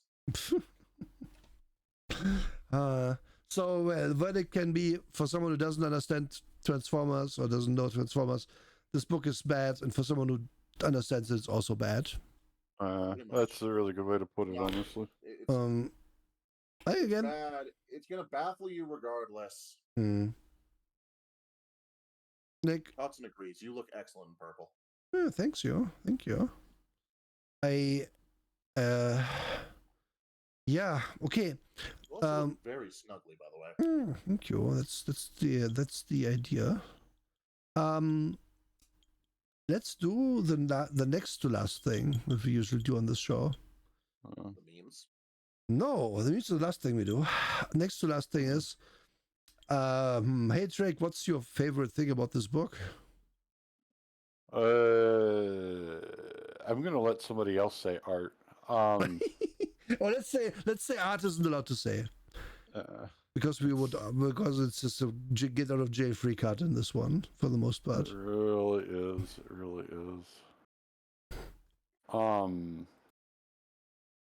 Gosh, that's hard. I'm glad they took the time to actually say, hey, here's some interesting places that you can set this. Because I was expecting that to not even exist in this book, honestly. Oh, yeah? Fair enough. Any help the DM could get in this would be very appreciated. Because there is no DM section. Yeah, there's which none. Is a bold choice. It isn't a good choice. It's very, it's really not a good choice at all. Like, again, there's a module for this system that's designed for either 4 or 5 different tables playing at once with multiple DMs. No. And it's like, when are you ever going to find that many people? I did. It's not just people who want to play Transformers. You need to find people who want to play G.I. Joe and people who want to play Power Rangers too. I did a multi-group run twice for Shadowrun in my life. It is a huge clusterfuck every time. And you are required, like as the DMs, we had our own like chat room where we would like say, oh, but my group is currently in this and that area. And the whole half the work the DM has to do is to keep the groups apart, because otherwise there's only 15 players and 3 DMs, and it's a clusterfuck, even more so than usual. Of that. That's why you have to use hand signals as the DM. That's in the rules. Doesn't work. Can tell you that for free. Yeah, it really the other DM is the most busy person at any given table. They are not going to they have time to notice your hand signals. It's not going to happen. Anyway, Matic, what is your favorite thing about this book? That they remember Demolisher exists. Okay. Soft spot for the guy. Fair enough. Since he's from an early 2000s anime, he tends to get brushed under the rug in terms of the greater fandom in favor of the stuff from the 80s and 90s. Fair. My favorite thing is the modular weapon stuff, because that actually is a decent system you couldn't put into something that into a good equipment rules section. and make it interesting. Where it's like, oh, I would like to have a frigid waterproof gun, and then you just write down what those do, and that works for me. That's just one of the things in this where I'm like, yeah, that's kind of neat. I can see that being good. This is certainly, for example, better than D&D, where it's like, oh, this is a flame blade. This is the only weapon that does fire damage, and this is a sword, lol. There's just nothing else in this book that does fire damage as a weapon. Yep. Can we not enchant a hammer to be on fire? No. Possible. No, that would melt the hammer. Only the sword. Yeah. Well, only the pure aggression of the sword is enough to temper the bond with the flames. And it's metaphysics. Yeah. You can block with a hammer. You can block with a sword. Not if you're a real man. Exactly. And to point that out, obviously, any DM is going to be like, well, I can put the flame thing, which is at 2d6 fire damage, on a different weapon and make it work exactly the same. And that's fine. But D&D doesn't have those rules, even. At least this has rules to make your weapons be unique. And then it is far more easy to put a new effect that you make up into here and make it work along these availability prerequisite benefit lines than it is to make up, well, is it balanced if a weapon does 2d6 arcane damage in D&D? Maybe not, because very few things have resistance to that, do they? So that's way better than having a fire. And then you have to think about 10,000 things. But in this, at least you have a bunch of examples for other things that are more or less balanced. And yeah, there you go. That's mine. And now, Drake, what is your least favorite thing? Okay, so this book has languages, and the concept that you can take a perk to have languages. You took my thing. Okay, another one. No. It's actually more specific than that. Okay. But you can decide to be an ambassador under the, what is it called? The field commander. Yeah. And your level 3 ability is Ba Weep Grog Na Weep Ni Bong, which you can use persuasion and deception even if you don't share a language. Okay, so conscious for that's the universal greeting. I realize that, but my point is, they put all of this ink into, hey, you can take languages, and then they have something that makes all of that irrelevant. They have like two this perks. is the perfect example of you don't know what you're doing. Yeah. Again, they have and two again, perks about it. Enigma combination knows what it's doing less. Yeah. Great. Matic, what is your least favorite thing about this game? So fucking. Again, I think the fact, just how poorly explained and laid out everything is. Took my thing again. It's a bad system. It's a bad system that's so much harder to understand than it needs to be. That was going to be my thing after the languages thing, because yes, like the fact that we had to we go to page 101 to know what those up arrows mean. Yep. And you can't fucking terrible. Control F it because it's not a letter, it's a symbol. Yeah. It's one of the things that is also actually a problem. Where is that under the glossary? I guess you could maybe highlight it and put it in a find box, but anyway, then you would find so many arrows that it's not really going to help you. My least favorite thing must be something more specific then. So, my least favorite thing in this is that nothing is fucking balanced. Literally nothing. For a system where they took out spells, just D&D but without spells, they made stuff completely lopsided. Like, I can very much completely make a character that absolutely sucks at everything so fucking easily with the same points that someone else can make a really, really OP character. Just by making like 3-4 different choices. Mm-hmm. And that's weird. Because at the very least, like in I play D&D, right? Yeah. I make a fighter. The only way I can make that fighter completely suck is if I'm like, I guess my dex and my strength are 8. Yeah. And no one does that. That's if you fuck up on that basic level, then it was on purpose. But in this, if I just decide to pick all out attack, then I just become completely fucked over by my own choice. Meanwhile, someone who just picks dodge has a good time because they just don't get hit as much. And then I can I pick, like, depending on what class I pick, I might be completely useless. If I'm a boatman and there's no water, I'm useless. If I pick a jet and expect to be fast, I'm not, because combat speed, which is the same as in D&D, where the 60 feet in 6 seconds thing is always assuming that you are in a giant melee around you where you can't move fast. It's like, I guess overall it's just, again, the fact that this is D&D that I don't like. It is D&D, but actually less balanced. It feels like a third edition before they made 3.5. Okay. And with that all out of the way, can we recommend this book? No. No. Not. No. I can't even recommend it as a. Oh gosh, let's just put this on my shelf. No, don't even do that. It does look nice on the shelf. I'll say that. But Like, okay, if you're a super fan, I don't care what you spend your money on. If you want to spend it on this, I didn't spend money on this. God no. Don't ask me where I got the PDF. Wink, wink. Yeah, no.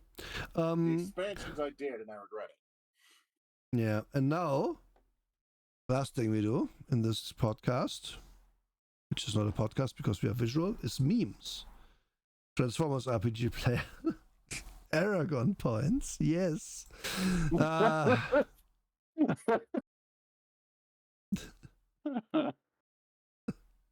Oh no, I hate the next one.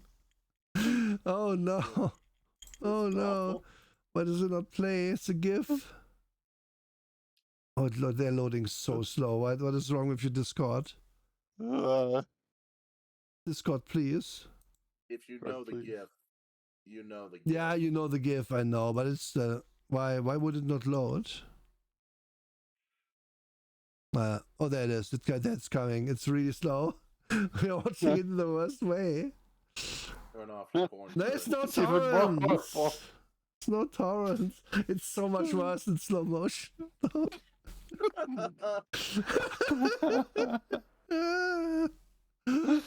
Oh god. There is exactly one joke character that turns into a toilet. Because his name is John. Because God, I hate how long the eyes remain. Are the eyes gonna remain for the whole thing? I don't remember. I think they do. Oh no. I don't like a toilet. I don't like a toilet with a nose. It's not great. That's the worst part of this. Imagine if you turn into a toilet, but your nose is right over the bowl. Like, oh no. Yeah.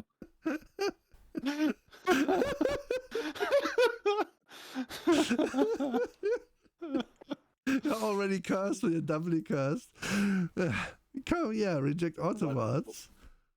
Why is it not low? Can I just show Discord?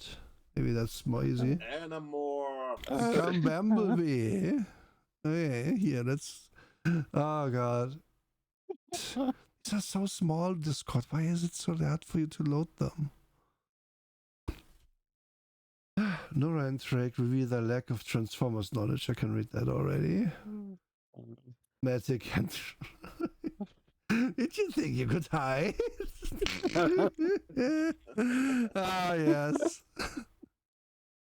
Oh, no. Yeah, I know what you lack. Turns into gun. Point me at you. I'm killing you at gunfire. Oh no, the next one, Drake. I mean, why is it not loading? Fuck off. Because it's a GIF. Is it a GIF? Oh, yeah.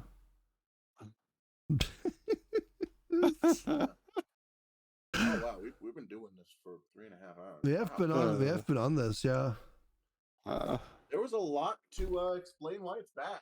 Yeah, like, it was important to get into the weeds a little bit and show like why it's bad, because you're gonna say, yeah, it's not great, but then people are gonna ask you why.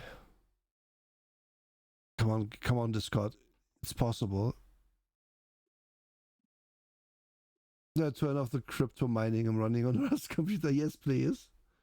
Also, you shouldn't be crypto mining. It doesn't do anything. How is it so? How? Okay. Next one. Please let it preload a little bit.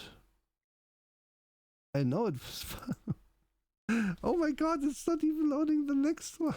Okay. We're gonna be here forever. Okay, Discord. Share window. Window capture.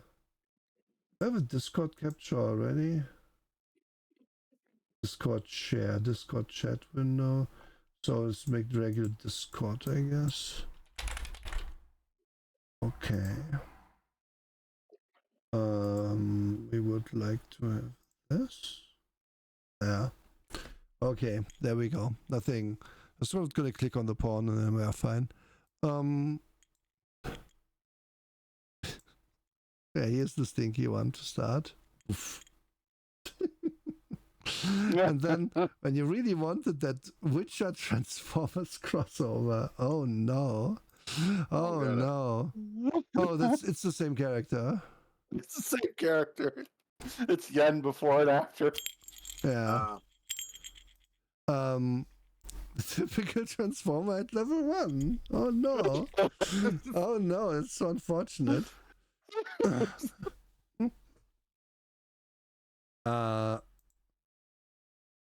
Wait, I thought you Transformers couldn't turn into humans. That's my secret cap. I'm always transforming. Dumb. Lovely. So dumb. And then this wasn't a meme, I just liked the image. And the other player, that one player picks the dude Transformer origin dude. Fun fact, if you played Mode Master, you can do this. Yeah, be a tank that walks on legs. It's cool. Yeah, you can just half transform and shit. When Renegade Game Series adds musician as an influence. Wait, this is just the guy from Skullgirls. What's his name? Yeah. Big Band. Yeah. Big Band. Yeah. The next one is a deep cut. The real reason why Shia LaBeouf converted to Catholic. Oh, he did? I don't know. Did he? Yes. Oh. Okay. Well, we know why. This godless game turned him into a Catholic, into a papist. When you have to take tongues to understand the Minicon NPC. This is true. Just kind of make why is it Gunther from Deus Ex? Because he does not move out of the way. Oh. Oh god, that's a deep cut. I didn't even get it. The Darkest Plot by the Decepticons. Mechagodzilla, Skibidi Toilet, Villains Phantom, Wiki Fandom. I don't know what that means, and God willing, I'll die not knowing what that means. Well, if you need to know, Mechagodzilla has appeared in Skibidi Toilet. Yeah, I don't know what that means, and God willing, I'll die. You should Google Skibidi Toilets after this. I don't want to. Fucking Kuno could transform into Kinema. It's true, Kuno could do that. By the power of speed. Yeah. Yes, power speed. Kuno literally. Kuno basically has the Speed Force, which is adjacent to Energon. Oh my god. I can't believe I got 2 Disco Elysium memes into this one though. Oh no, the Harrier Dubois. Wow. And the detective influence Transformer picks the Seeker orange. Oh, Harrier Dubois, I love you. Oh, do you know what this is about, Matic? No. Okay, play Disco Elysium. It's a great game. Yeah, it's a great game. You get to be this character in it. Harrier Dubois. And you rolled so high on that requisition check. Wait. Oh, it's a knife with a scope and a laser pointer and a rangefinder? Yes. Yeah. It's because as soon as you said the scope thing and a knife, I was like, okay. I know there's pictures of this all over the How internet. do you so. hold it? By the handle. Yeah, you just put on the other side. Yeah, the handle is right here. Blade facing you. Yeah, exactly. What do you mean the blade face? Yeah. I mean, you're gonna have it like. Well, you're gonna have it pointed at the enemy. It doesn't matter what direction it shows. It's just you can cut him with it. But though you can't hold it in a way that lets you use the scope. No, you can. You just held it like this. You know what I'm. Look at my model. Like a hot dog. Yeah. And then you spoke. You can take a bite sometimes of the scope. I'm going to boot you. If you're like peckish as a robot, I assume they eat metal. Really only good enough for standard and move action. Speed 2. Cruise control. Oh no. Oh, you could be like cruise liner if you pick a water guy. Cruise liner with the speed of 2. Yes. Still just one free action. Yes! The power! Oh, the jocks! The power is surreal. When your players come up with transformers that come from near and far away, hell yeah! Like that would be a niche where I would be interested in this. Obviously, still not gonna play it with this system. Man. Okay. Again, I'll let you know when my DM comes up with something with playtest and see if it works better. Yeah, please. I'm curious what changes would be necessary. That would be an interesting deep dive as well. Yep. Yeah, I figure you appreciate someone who looks at a bad system and goes, No, I can do better than this. Yeah, true. Drake, we're at the end. What are we doing next time?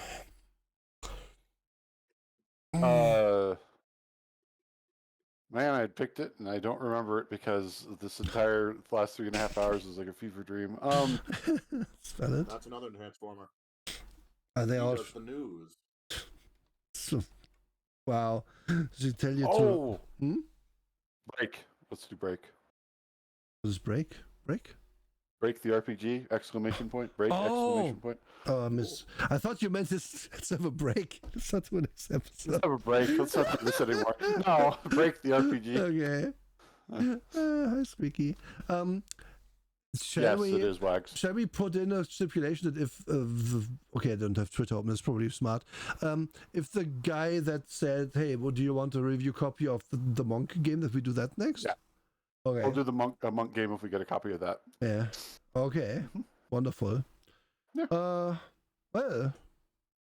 I think that's it for the show, guys. We did it. Yeah. Yep.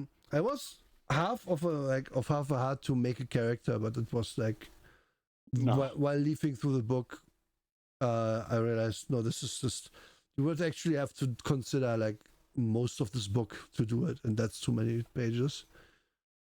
Just with the equipment section and everything. Okay. Matic, do you have anything to plug on your end?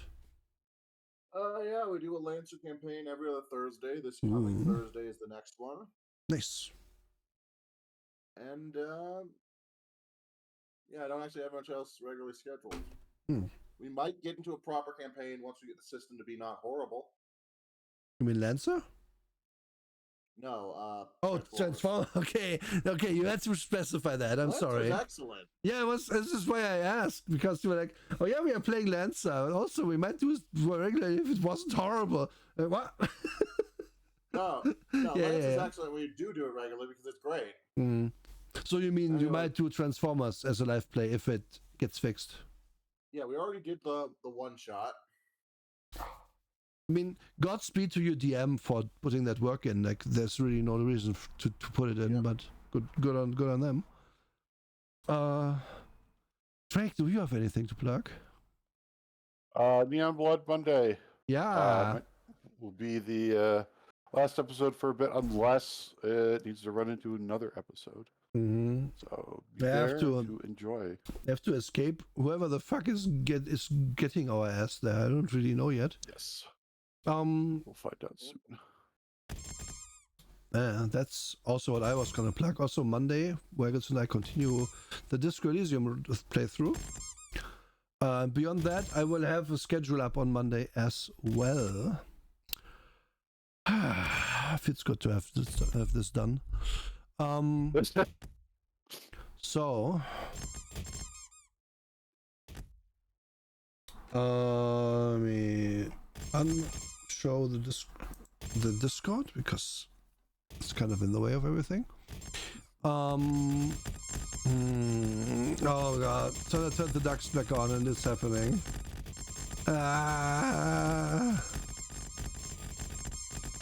Ow, ow, ow, ow. Wait, are they all back, Sonder? Did you turn them all back on? No.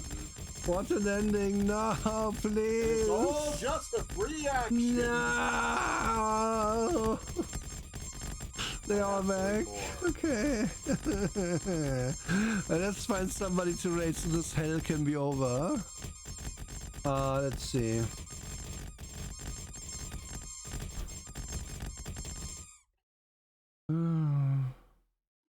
A friend of mine who also participated in the one shot is currently live. Oh, you know what? That's the perfect target, I believe. Who is it? MechWolf Unit 04. So, can you put the name in thing so I'm not type it wrong? You're spinning. Yeah, I'm spinning. Okay. No. I'm being inflated. Thank you. I would have spelled that wrong. Okay, folks. Get your inflation in while you can, I guess. Oh no! Ah! Ow!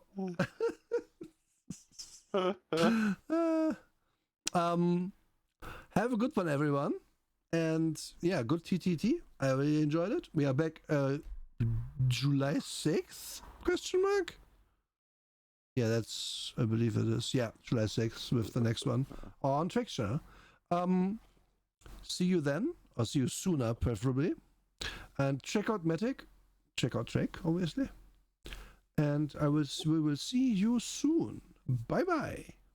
Bye bye.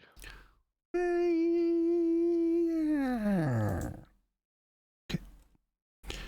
And we are